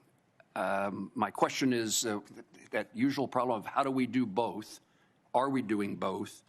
Is U.S. support maintained or diminished for Ukraine as a result of Epic Fury? Senator, thank you for that question, and we do continue to, beyond Epic Fury, observe what is happening across the world in crises like Russia and Ukraine. Unfortunately for the situation there now, just based on the force composition and the delta between the Russian forces and the Ukrainian forces, the advantage is to the Russians. As we get into the classified hearing, we can talk a little more specifically about the items with regards to supply chain and with regards to the information that the Defense Intelligence Agency collects. We look at the foreign threat and what their capabilities are from a multi-int perspective. We look a little bit less at friendly capabilities. And I would defer questions with regards to U.S. supply chain limitations with regards to logistics and the effort that the Secretary of War is having with regards to trying to boost the U.S. Defense Industrial Base. I would defer those to the Department to discuss. Well, General, please be prepared for the classified session for me to continue to pursue this. I mean, our supply chain issues are not classified in the sense that every hearing I'm in as a defense appropriator has officials from the Department of Defense testifying about the need for further assistance. And really, I'm asking for the facts of what has happened as a result of Operation Fury, Epic Fury, in the last few weeks in our supply to Ukraine and our NATO allies who are supplying Ukraine. Yes, sir. The department is executing a comprehensive, in fact, the Sec War has gone around the nation to boost the defense industrial base. We know for a fact that we have to increase our defense industrial base capability. Its impact based on the munitions expended during Epic Fury will be an impact, but we need to boost it. The efforts are underway to boost it, and Well, I'm interested in helping accomplish that goal. Director Ratcliffe, perhaps along the same line, I assume let me first of all compliment you on your public service. I appreciate you. And that's not my usual town hall meeting when I get a compliment from somebody who then follows it with a but. I am interested in being of help, and in regard to your conversations in preparation for Epic Fury, I'd be interested in knowing if the consequences to our abilities to defend the United States against Russia or China or other adversaries was taken into account. How was that diminished or increased by Operation Epic Fury? And particularly in this instance about what it means, was the conversation had about what it means to our ability to help Ukraine defend itself? U.S. support for Ukraine includes military and other assistance, but also we've undertaken economic sanctions against Russia for their invasion of Ukraine. And Epic Fury has caused a significant increase in oil prices, and the administration has waived sanctions against Russian oil companies, which are reported to say that Russia is receiving $150 million per day, additional dollars as a result of the waiver. What can you tell me about our plans or your understanding of what's transpiring as a result of Operation Epic Fury in regard to those oil revenues that are now being generated in favor of Russia and the lifting of the sanctions, at least for a temporary period of time? Senator, thanks for the compliment, I think.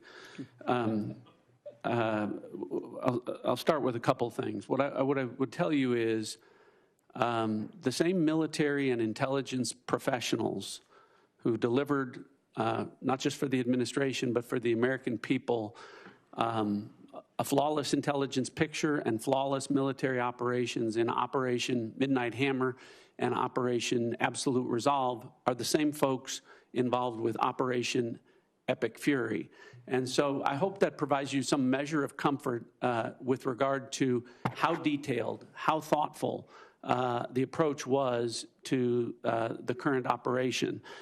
And that's why I think that to mischaracterize it as it is being done in the media is a disservice to the folks involved in what is a very specific campaign that is different than the two that I mentioned before. It's why the president came out and said, this isn't over in a matter of hours. This is a 4 to 6 week campaign, and that it would come at some cost, because the goal of the president and the administration is to address a 47-year problem, the most destabilizing force in the Middle East for the last 47 years, one that has frankly been watered, fed, and nurtured by policies of prior administrations that has allowed them to become the threat that they have.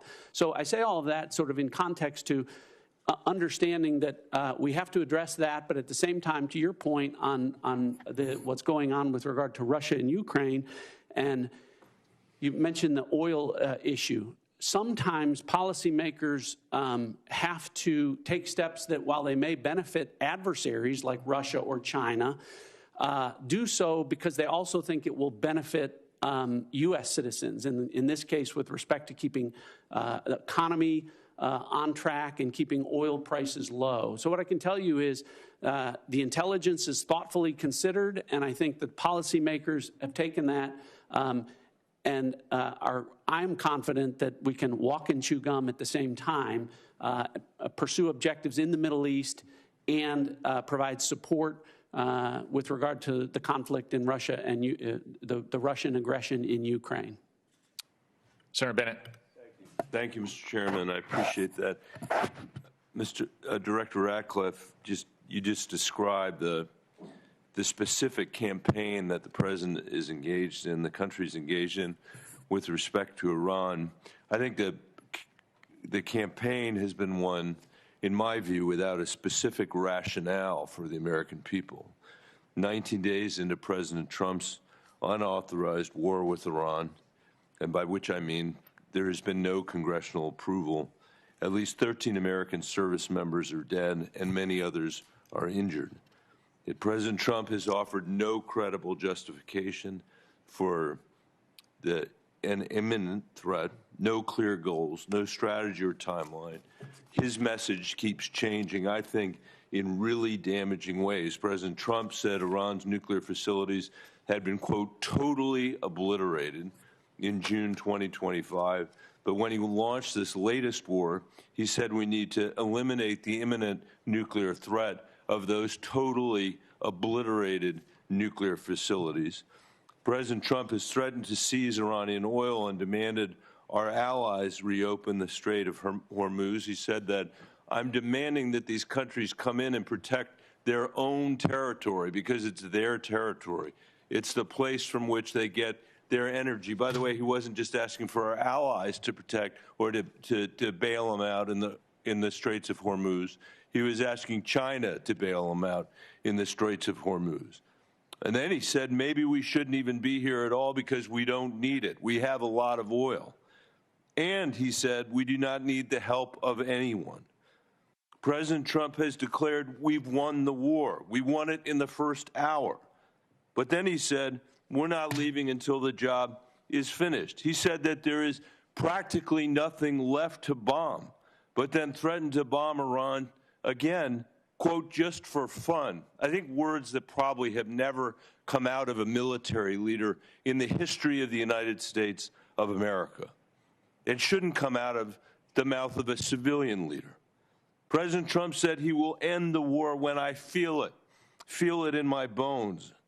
And any time I want to end it, it will end. But, Director, the war is not ending. It is escalating with thousands of U.S. Marines reportedly sailing toward Iran on an unclear mission, a mission that's become less clear over days, not more clear. Our airstrikes wiped out Iran's missiles and supreme leader. Nobody here, and certainly me, is shedding a tear for him. But the Iranian people now live under martial law. And by the way, no surprise to our intelligence agencies that that's the case. And the first of a puppet leader who's chosen by the IRGC. No surprise that to anybody on the Intelligence Committee. Iran closed the Strait of Hormuz and is holding the global economy hostage. No surprise to anybody who knows anything about U.S. intelligence, launching drones at our embassies and military bases. No surprise. The president is surprised. Nobody who has looked at our intelligence is surprised.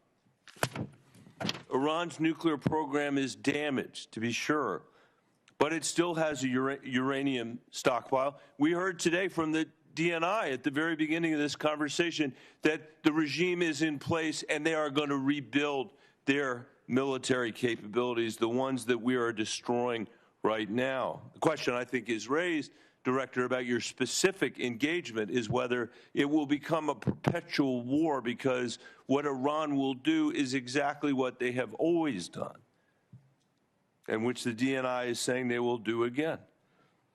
In its briefings to the committee, the Intelligence Committee has been clear-eyed about what would happen in the Straits of Hormuz, has been clear-eyed about whether or not our military bases, our embassies, and our personnel in the region would be placed at risk and in harm's way, even though the administration did very little to protect them. I know, Director Ratcliffe, that you warned President Trump that if Israel assassinated the supreme leader, the IRGC would replace him with potentially a harder line puppet. In fact, I think what was clear is that the likelihood was that it would be a hard line puppet. Do you disagree with that characterization of the intelligence? To that specific question, what we knew was, first of all, I guess I have to address up front, so much of what you related in there, the difference between political rhetoric versus... It's not political rhetoric. I'm quoting the President of the United States. Political rhetoric versus military... Director, I'll difference between that and military and intelligence execution. But here's the most important thing. You mischaracterized this as saying there aren't clearly defined goals. The defined goals are very clear. Degrade and destroy the missile inventory and drone inventory, delay and degrade the military industrial base and factories that produce that, degrade and destroy the IRGC Navy that could control the Strait. These are all defined goals that were set out specifically. The premise of the question is that... time back, Mr. Chairman, I can't get a word in edgewise. He won't answer the question, and then he's taken a minute of my time. You're both big boys. You can handle it yourself. Okay, well, Director, I agree that you are, and I appreciate what you're saying. And I'm not, my point is not what your characterization of the war is. My point is what the characterization, the Commander-in-Chief, I'm not asking you anymore, Mr. Director. I'm sorry, because I'm out of time because of how you use the time. The complete lack of clarity should matter to everybody. President Trump, most of all, he is the person that got elected on the criticism that we had fought 2 wars in the Middle East that had lasted for 20 years. And now we're hearing the testimony is to get their ballistic missiles, to not even get to the nuclear stuff, we're going to have to be in a perpetual war with Iran. And I don't think that's where the American people are on this. This is a serious threat. This is a serious threat to us and to Israel. The question is how to handle it. And President Trump said, we are not the policemen of the world. He ran on that. And now he's turned us into the world's policeman, into its jury, into its judge, into its executioner. And just because we have the most advanced military in the world, it doesn't mean that we should be in a perpetual war all around the world. Thank you, Mr. Chairman. Senator Rounds. Thank you, Mr. Chairman. I'd like to maybe follow up a little bit this same line of questioning, but I want to do it in a little bit different manner. I've had the opportunity, like all of the other members on this committee, to see the threats that we discuss regularly in the classified settings. I also, sitting on the Armed Services Committee, have the opportunity to see what our capabilities are and what we have to do in order to respond to those threats. Director Ratcliffe, let me just begin. I think it's been very clear from the beginning that even though there were supposedly diplomatic activities going on, behind the scenes it was very clear, and I just ask if you would disagree or agree with me on this, it was very clear that Iran, while they were talking, they had no intentions of following through diplomatically with eliminating any of their nuclear aspirations, correct? Senator, that's correct, and in the classified session we can go into detail, but you've characterized it right. Diplomatically, they were saying one thing. The intelligence was reflecting quite the contrary. Okay. Second of all, with regard to the capabilities, earlier in the 12-day war, a lot of their defensive capabilities had been taken out. Their air defenses had been taken out. The use of our aircraft in that area was safer because those defensive capabilities, most of them had been significantly reduced, meaning our young men and women who are flying those aircraft were safer. Is it fair to say that they were rebuilding their defensive capabilities as well at that time? Yes. So I'll just comment on that so much is being made. Any characterization that Operation Midnight Hammer was anything but a wild success is wildly inaccurate. As a result of Operation Midnight Hammer, at the time of that, in the preceding 4 years, as is well documented and admitted to by the Iranians, they enriched uranium at least 440 kilograms at 60% for use that could be used for weapons grade to deliver a nuclear weapon. As a result of Operation Midnight Hammer, we sit here today with Iran having exactly the same amount of enriched uranium to 60%, meaning they have been unwilling and incapable of enriching uranium to 60% as a result of Operation Midnight Hammer. Okay, and let me go on because I think this is an important part of this. You also have to have a way of delivering a weapon. It's fair to say that they have short-term and intermediate-range ballistic missile availability today.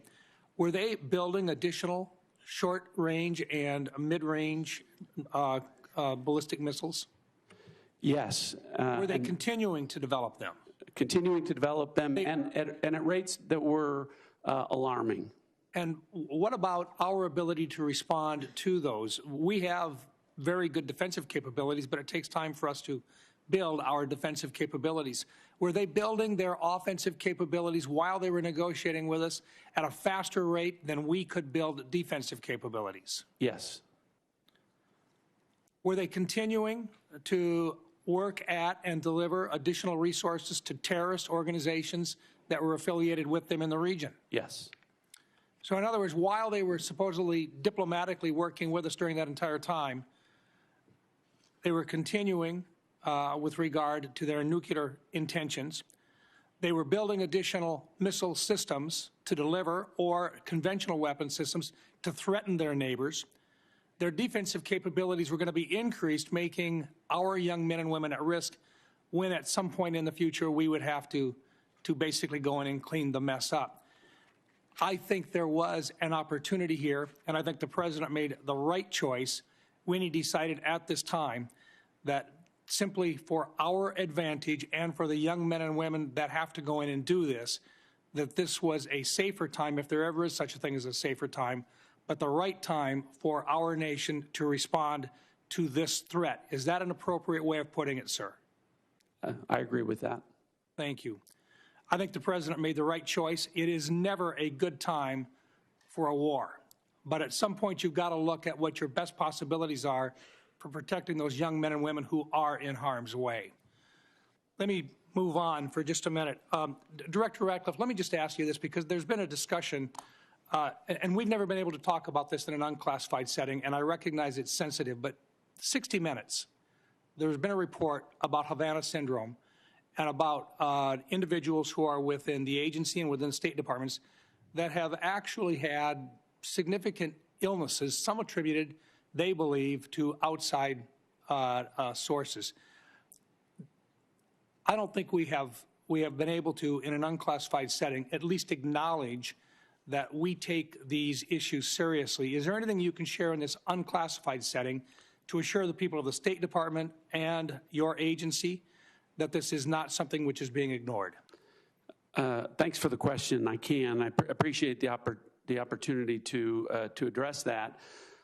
yes, we have to be careful about what we can say, and we can go into further detail in the classified session. But this is something that when I became the director, as you're aware, Senator, there are disparate opinions across the IC about what the cause of these AHIs may or may not be. Otherwise known as Havana syndrome. Well, Havana syndrome, yeah, or AHI. And the question of whether or not they could be the result of a directed energy weapon from a foreign adversary. So when you, having been the DNI, understanding the role of the DNI is to coordinate across the IC when there are disparate opinions among agencies. Director Gabbard and I had a conversation where she agreed that she would undertake a comprehensive review of that issue across the IC to make sure that it is getting the attention that it deserves. And I know that she has undertaken that and will be able to brief you in further detail in the classified session. Thank you. And one last thought, this is only a comment, but to General Hartman, your time in service has been very, very special. Working with you on the Cyber Security Subcommittee of the Armed Services Committee, I commend you for everything you have done. You are truly a hero, and you have served your country very, very well. Thank you for your service. Thank you, Senator. Thank you, Mr. Chairman. Senator Kelly. Thank you, Mr. Chairman, and thank you for being here today to all of our witnesses. So for more than a decade, the United States has tried to make a pivot to Asia in its national defense strategy in order to confront significant threats from China. For years, administrations of both parties have identified China as the top threat facing our country and worked to build relationships across Asia and deter Chinese aggression. At the same time, we have bolstered our European allies and asked them to contribute more to their defense to deter Russia. Directors Gabbard and Ratcliffe, would you agree that China and Russia are our primary geopolitical rivals? Director Gabbard. Yes, they are our primary strategic competitors. Thank you. Director Ratcliffe? I would agree with that, although I don't think they're equal in terms of the threats that they pose. Thank you. So that brings us to the war with Iran. So this has created one of the largest ever supply shocks to the global oil supply, which has sent gas prices skyrocketing for Americans. But not everybody is losing. Directors Gabbard and Ratcliffe, is it accurate that Russia has gained billions of dollars in additional oil revenue due to price spikes as a result of the war and loosened sanctions? Director Gabbard.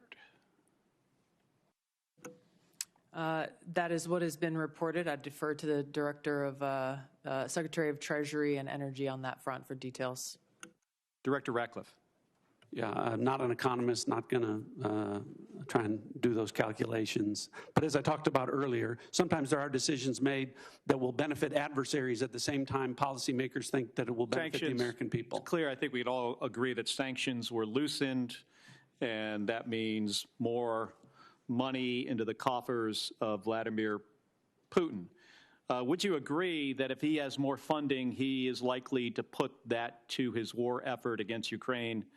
Director Gabbard. I would defer to an actual intelligence assessment on what they would believe his intentions are. Director Ratcliffe? Yeah, I wouldn't speculate on that. Wouldn't speculate? Okay. Okay. And is it accurate that China is continuing to receive preferential oil flows from Iran despite the conflict as Iran allows its own tankers to transit the strait? Director Gabbard? I'm going to go back and forth between the two of you. There has been some reporting of China, India, and other countries being able to move their tankers through the strait. However, it is unclear the volume or the measure of that. Okay, so it sounds like it's accurate. Thank you. I'm going to move on. Director Gabbard, you tweeted yesterday that President Trump concluded there was an imminent threat and made a decision to attack Iran after carefully reviewing all of the information before him. I think the country deserves to know what the information was. I'm going to ask a series of questions and just want a yes or no. We don't need any explanation, just yes or no, starting with were you asked, I'm not asking if you did brief this, were you asked to brief on whether Iran would close the Strait of Hormuz? I'm not going to comment on what the president did or didn't ask me on any topic. I'm not asking if you briefed it. I'm just asking if there was a request I understand by the White House. Director Ratcliffe, were you asked to brief on whether Iran would close the Strait of Hormuz? The briefings to the president of the White House typically don't come at the request of the White House. So typically when we get intelligence that we want the president to be aware of, the intelligence community brings that to the president. Did you produce the analysis for the Straits of Hormuz? There has been and continues to be analysis with respect to that. Were you asked to brief on how our adversaries and allies would respond to the war in Iran? I imagine I'll get the same answer.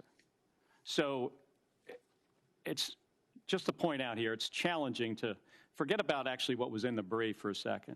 We're having a hard time finding out not only if you briefed the president on something, but even if the White House asked if they could be briefed on something or if analysis was produced. So I just want to point out here, this is about 6 days. Can I comment on Yes. that? Yes. I go back to the point.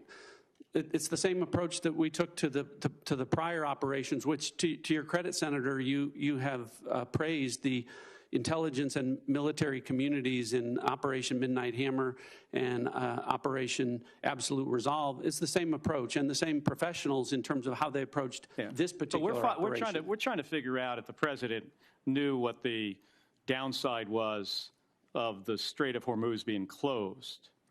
And I'm having a hard time finding out whether the White House asked or whether there was a brief, whether the president knew. Did he know this was going to happen, or did he just disregard it? And I just want to point out something that was released about 6 days ago. This is a fundraising email from the president of the United States. And in this email here, where there's multiple links to donate money, it says, as a national security briefing member, you'll receive my private national security briefings. Director Gabbard or Director Ratcliffe, do you think the public should be able to, supporters of the president should be able to pay and receive his private national security briefings? I assume these are briefings, Director Ratcliffe, that you provide to the president that is now going to be provided to somebody who makes a regardless donation. of what that I don't know what that document is, but regardless of what it says, it didn't happen. No, this is new. But what I'm telling you is that the Hatch Act would prevent me from an apolitical role from engaging in that. I'm not aware that anything like that happened. Yeah, this says unfiltered updates. So, Director Gabbard, do you have any comment on whether unfiltered updates of private national security briefings should be made to individuals that donate to the president? I'm not familiar with that document, and It's been made very public 6 days ago. We'll get you a copy here because I agree with you, Director Ratcliffe, that the Hatch Act should prohibit this type of conduct. Thank you. Senator Lankford joins us from what I gather is a very exciting confirmation hearing for Senator Mullen. It is, actually. For all of you, thank you. Thank you for the time that you give to the country to be able to serve, for your families and the sacrifice that you make to be able to do this, and all the professionals that work around you. Please pass on our gratitude to them because they work incredibly hard and difficult tasks in this. I want to talk about something that's a little closer to home on this. A lot of Oklahomans that I talk to, and quite frankly, folks even outside the state on it, when they think about threats, as strange as this may sound to those of us that deal with missiles and ballistics, they think about the threat to their family and to their income and to who they are. And a lot of it is international scammers that are now reaching into the United States to be able to gather data or to be able to steal money from them. AI has accelerated this dramatically, and I know the Worldwide Threats has mentioned this and some of the challenges that we face on it. But the challenge is getting bigger. FBI had noted that in 2024, It was almost $17 billion that was assumed lost to scammers, a lot of those internationals. Some estimates are as high as $50 billion on it. AI continues to be able to accelerate the capabilities on it. OpenAI even noted now that they're putting online ads saying, if you've been scammed, here's a way to recover your money. And that is actually a scam. It's taking them to a fake FBI page where they can then turn in and to say, if you've been scammed, here's how the FBI is going to actually come help you to recover it. But even that page is fake, and they're going to be able to steal their information. This is accelerating at a pace that's pretty dramatic with the use of AI on this. Director Patel, I know that you guys are on it. I know that there's multiple entities on it, but this is a big challenge, and a lot of Americans are very, very concerned about the threat to their families. They may have their parents that are more vulnerable at this time and being targeted. How do we take some of this on to be able to confront what's happening online, to be able to attack people and to be able to scam them? Thank you, Senator. And it's with any other high priority operation that the FBI runs, whether it's CICT or we're talking about scamming and scam centers here. One, you have to drown and get online with your online covert employees and platforms, and we've increased funding. And we've also, what we've done strategically is move people out of Washington, D.C. on the intel analyst front and the support staff front to places like Oklahoma. Actually, every single state across the country has received a plus up because of that. And what we've created is the Internet Crime Complaint Center, the IC3, which I know you're familiar with and reference. So what we're doing on the homeland is going out into the streets of America, on the online platforms in America, and shutting down those networks and shutting down the capability of AI to interfere. But I think the bigger term project, what we're doing overseas, that's the key to this. Right. The scam center compounds are largely located in Cambodia and Burma and on the Thai border. I've already engaged with the premiers of each and every one of those countries. We've done so to switch off access to the internet with those governments to make sure that those compounds, they're literal compounds that are being built, and we can get into that in the classified center, that are fleecing Americans and senior citizens all the way from Southeast Asia because they are backed by the CCP to build those compounds because they know it's going to hurt everyday Americans. So us, which we have successfully already eliminated and scuttled, numerous compounds in Cambodia and Burma and Thailand, is the big picture, the big part of the lift overseas. What we're going to do is go into those countries and shut down every single scam center compound. Which is very helpful, and every American is thinking about this and talking about it. Director Patel, I'm going to stay with you. The counter-narcotics work has been phenomenal in the past year and a half. The amount of methamphetamine and fentanyl that have been seized coming across our border has been dramatic, and that has a real effect to what's actually coming at families in my state on it. What I'm interested in is, how are you partnering with local law enforcement to continue to accelerate this process? What does that look like for FBI? Absolutely, Senator. The counter-narcotic mission can't be complete without state and local law enforcement. So we are embedding more task force officers across the country on the specific counter-narcotics mission. We've also stood up with our interagency partners in Tucson, Arizona, the Southern Border Intelligence Center, specifically on the counter-narcotic mission, so that we can utilize the Department of War and interagency capabilities on the law enforcement front. That's why we seized enough fentanyl in 2025 to kill 178 million Americans. That's a 31% increase year over year. And here's a statistic that everybody should be proud of. Opioid overdose deaths from last year dropped 20 points. 20 points from across the country. And in Oklahoma specifically, Senator, we seized enough kilograms of cocaine to include a 232% increase in the state of Oklahoma alone, and enough fentanyl to kill 500,000 Oklahomans.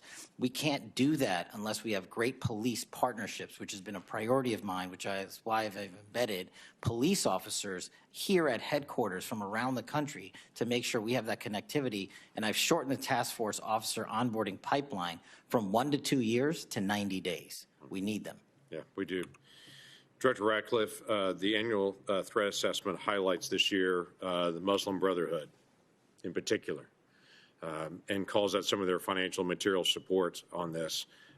That may be surprising to some folks here, but it's not surprising to folks all across the Middle East in the threat that the Muslim Brotherhood continues to pose to so many governments and entities across the world on that. How is the Muslim Brotherhood financing itself, and its acts of terrorism? And is there something that we need to do here to be able to make sure that we're protecting Americans in the threat? Senator, I think with regard to the Muslim Brotherhood abroad, we view that just as we do other proxies across the Middle East, the Houthis and other groups. And I can relate to you that the CIA is very focused on the counterterrorism front. You weren't here before. Right. I said in the classified portion I would get into the CIA's success with regard to groups like the Muslim Brotherhood in a classified setting, where I can share with you the impact that we're having. But and across the board with regard to terrorist groups and our counterterrorism activities, I can publicly characterize it as saying we've accomplished more in the last year than in the 4 years of the prior administration combined. So hopefully it gives you some measure of comfort about how we're approaching things and the effectiveness that we've had in the last year in that regard. And I look forward to getting into detail in the classified portion. Look forward to that. Thank you. Senator Reid. Thanks very much, Mr. Chairman. Ladies and gentlemen, thank you. The Washington Post reported earlier this week, in their words, the U.S. intelligence assessments say Iran's regime likely to remain in place for now, weakened but more hardline, with the powerful Islamic Revolutionary Guard Corps security forces exerting greater control. Director Gabbard, do you stand by that reported intelligence community assessment? I don't stand by any leaked so-called intelligence to the media. I do stand by the intelligence community's assessment that was included in the annual threat assessment that speaks directly to this issue, that as of this moment, the regime maintains power within Iran, even though they are vastly degraded on almost every front.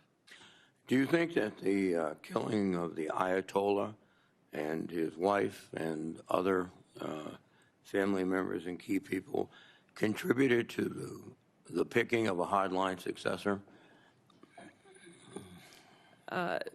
Senator, the intelligence community's assessment has pointed to a number of different scenarios that went into play with the selection of the successor. The details of that we can discuss in a closed hearing with regard to the intelligence reporting.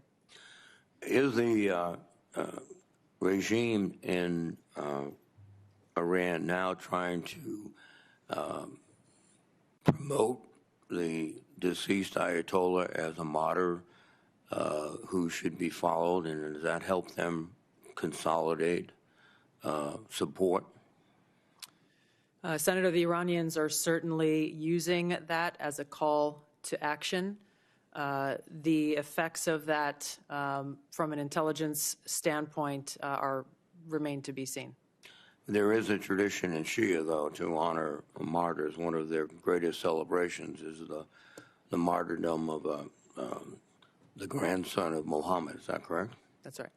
So we might have played into their cultural biases erroneously. General Adams, what conditions do you assess would need to be present to make the regime collapse or necessitate, unconditional surrender? And can it be done with air power alone? Senator, we have at the Defense Intelligence Agency put together a number of scenarios coordinated across the IC with regards to what we would forecast the future would be. There are 4 specific goals that we've been told to track and analyze with regards to the goals of the U.S. Effort. They've been articulated earlier in the hearing, so I won't hammer on those. But with regards to the collapse of the regime, specific perpetuation, like what would precipitate that, we would like to. I would prefer to talk about that in the classified hearing. Well, I understand, but there's a very basic question here. Will air power alone be able to destroy this regime, given the culture, the politics, the temperament of these people. The Iraq-Iran war lasted for 8 years with 1 million casualties. Do you think air power alone will do it? Senator, the capabilities that our joint force brings to bear can accomplish many missions. To forecast exactly what can and can't accomplish this goal, I prefer not to guess or prognosticate on that. Well, I'll recognize your professional position. U.S. Special Envoy Steve Witkoff recently stated that Russian leaders told Trump on a call that they were not sharing intelligence with Iran. Witkoff said, quote, "We can take them at their word." Director Gabbard and Ratcliffe, do you take President Putin at his word? I'll go ahead and answer. No, I don't take Vladimir Putin at his word. Are they providing intelligence to the Iranians? Well, we talked about this before. Yes, in the classified session, what we can go into is that the Iranians are requesting intelligence assistance from Russia, from China, and from other adversaries of the United States, and whether or not those countries is something we can talk about in the classified portion. But you've made an assessment. You've analyzed traffic communications, and you can. I know the answer, and happy to discuss that with you in the classified portion. Yes, sir. Go ahead. Go ahead. Thank you. One of the aspects of this is the collateral effects, particularly in Russia and Ukraine. We were just talking about Russia probably or possibly providing intelligence, maybe interfering or inflicting casualties on our forces. Russia is also benefiting from the lifting of sanctions on their ability to sell oil throughout the world. I heard one estimate of a $20 billion surge in their potential revenues. Ukraine, on the other hand, is facing perhaps a disrupted supply chain of missiles and other equipment because they're being devoted to this operation. So, General Adams, can you just give me your impression of the effect of the battle on Russia and Ukraine at the moment, of this battle? Well, from our collections, the effect of the epic fury on the Russian-Ukrainian battle has been indirect, not direct. We do track very carefully what benefits, or as you alluded to, the collateral effects of what we're doing and how it impacts. There is a lot of, from both the Russians and the Chinese, observations of what we're doing and figuring out what they can learn from that. So I think that's a collateral effect as we expose what the joint force displays on the battlefield.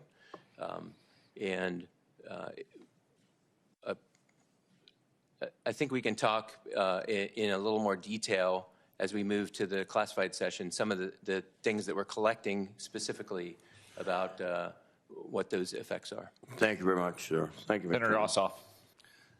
Thank you, Mr. Chairman. Thank you all for being here. And before I ask you a few questions, I want to call everyone's attention again to this fundraising email signed by the President that Senator Kelly mentioned earlier, in which the President of the United States invites his campaign donors to, quote, claim your spot,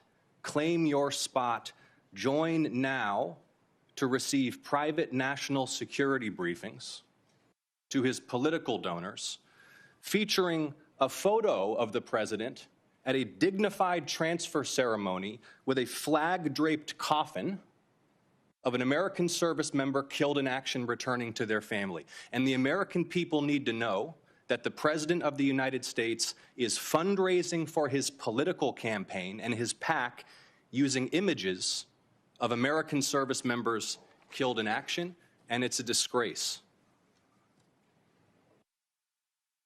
Now, Director Gabbard, I'd like to reground this in your core responsibilities. Under the law, you are responsible for providing national intelligence to the President, correct? Yes. And to the heads of executive branch departments and agencies, yes? Yes. And to the chairman of the Joint Chiefs and senior military commanders? Across the IC, yes. And to the Senate and the House and relevant committees, correct? Yes. And the law states that the national intelligence you provide to Congress, quote, should be timely, objective, and independent of political considerations, correct? Yes.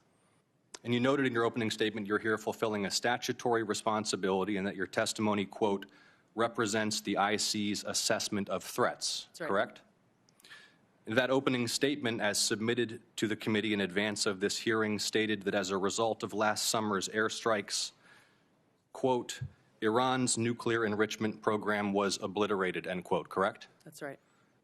And is that in fact the assessment of the intelligence community? Yes. So the assessment of the intelligence community is that Iran's nuclear enrichment program was obliterated by last summer's airstrikes. Yes.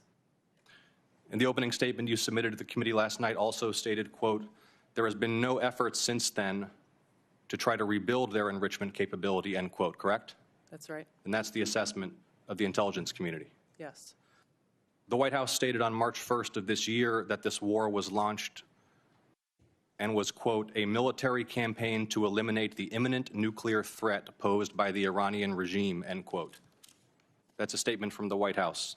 Quote, the imminent nuclear threat posed by the Iranian regime.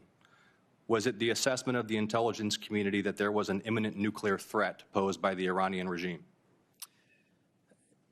The intelligence community assessed that Iran maintained the intention to rebuild and to continue to grow their nuclear enrichment capability. Was it the assessment of the intelligence community that there was a, quote, imminent nuclear threat posed by the Iranian regime, yes or no? Senator, the only person who can determine what is and is not an imminent threat is the president. False. And This he is the made that worldwide. This is the determination. worldwide threats hearing where you present to Congress national intelligence, timely, objective, and independent of political considerations.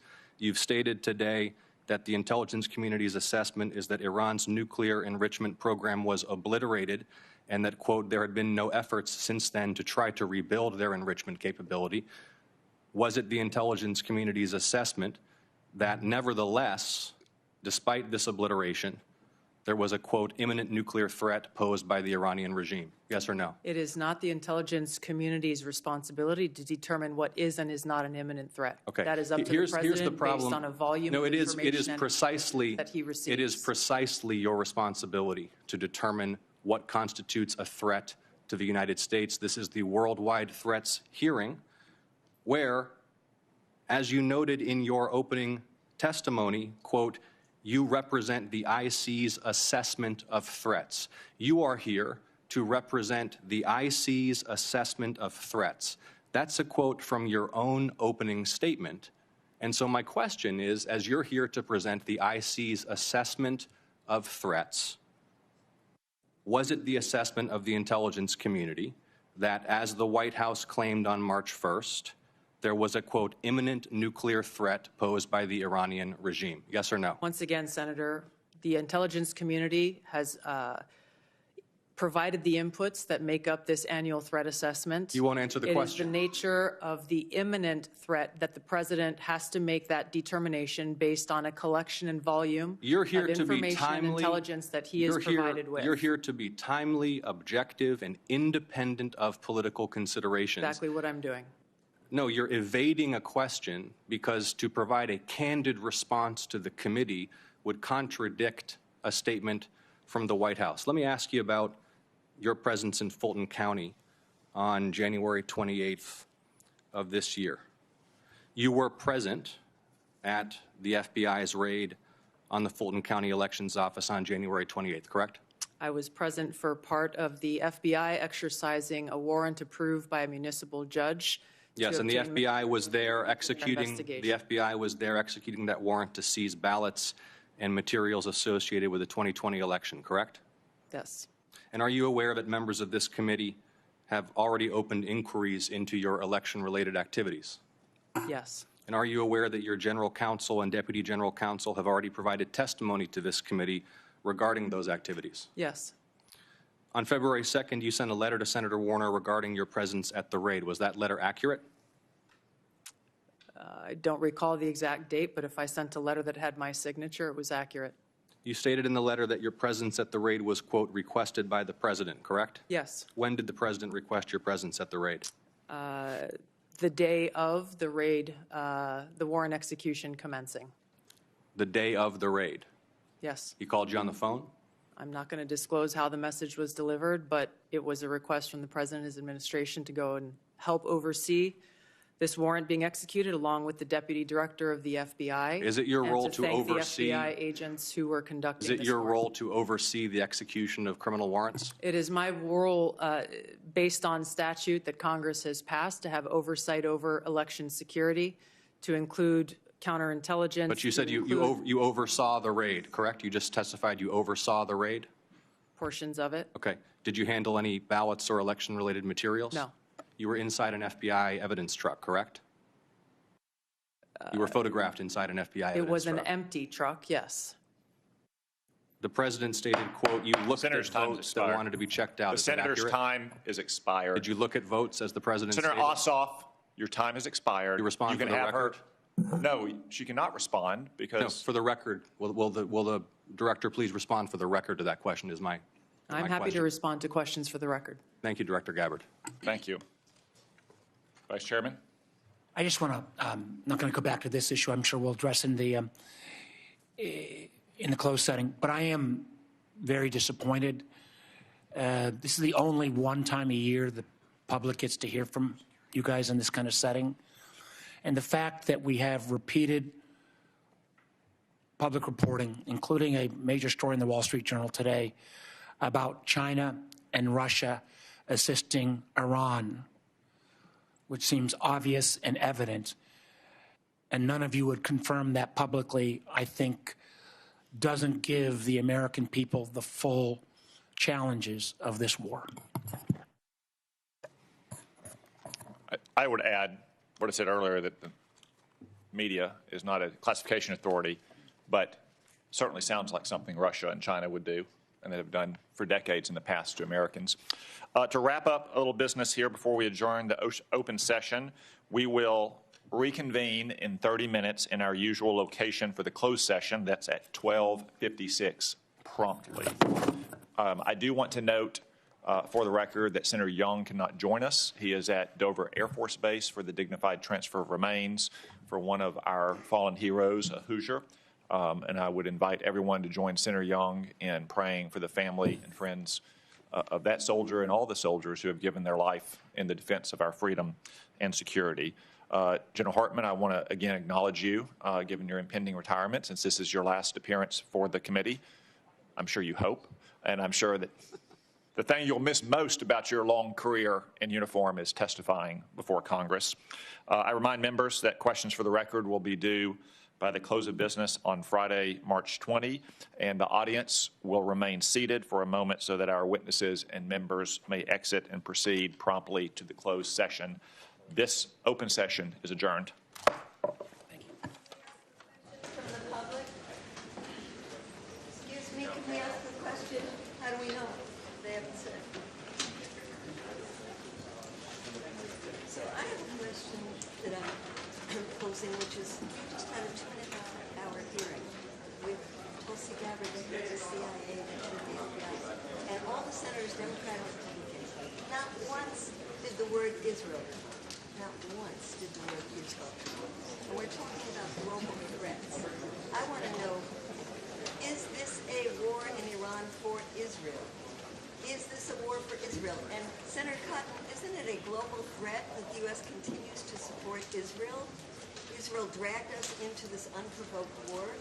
Israel is taking us down a disastrous, catastrophic road in the Middle East where the nations of the Gulf are being blown up, where Iran is being blown up in an unprovoked war, where Israel continues its genocide in Gaza, where Israel continues terrorizing people in the West Bank, where Israel is destroying southern Lebanon.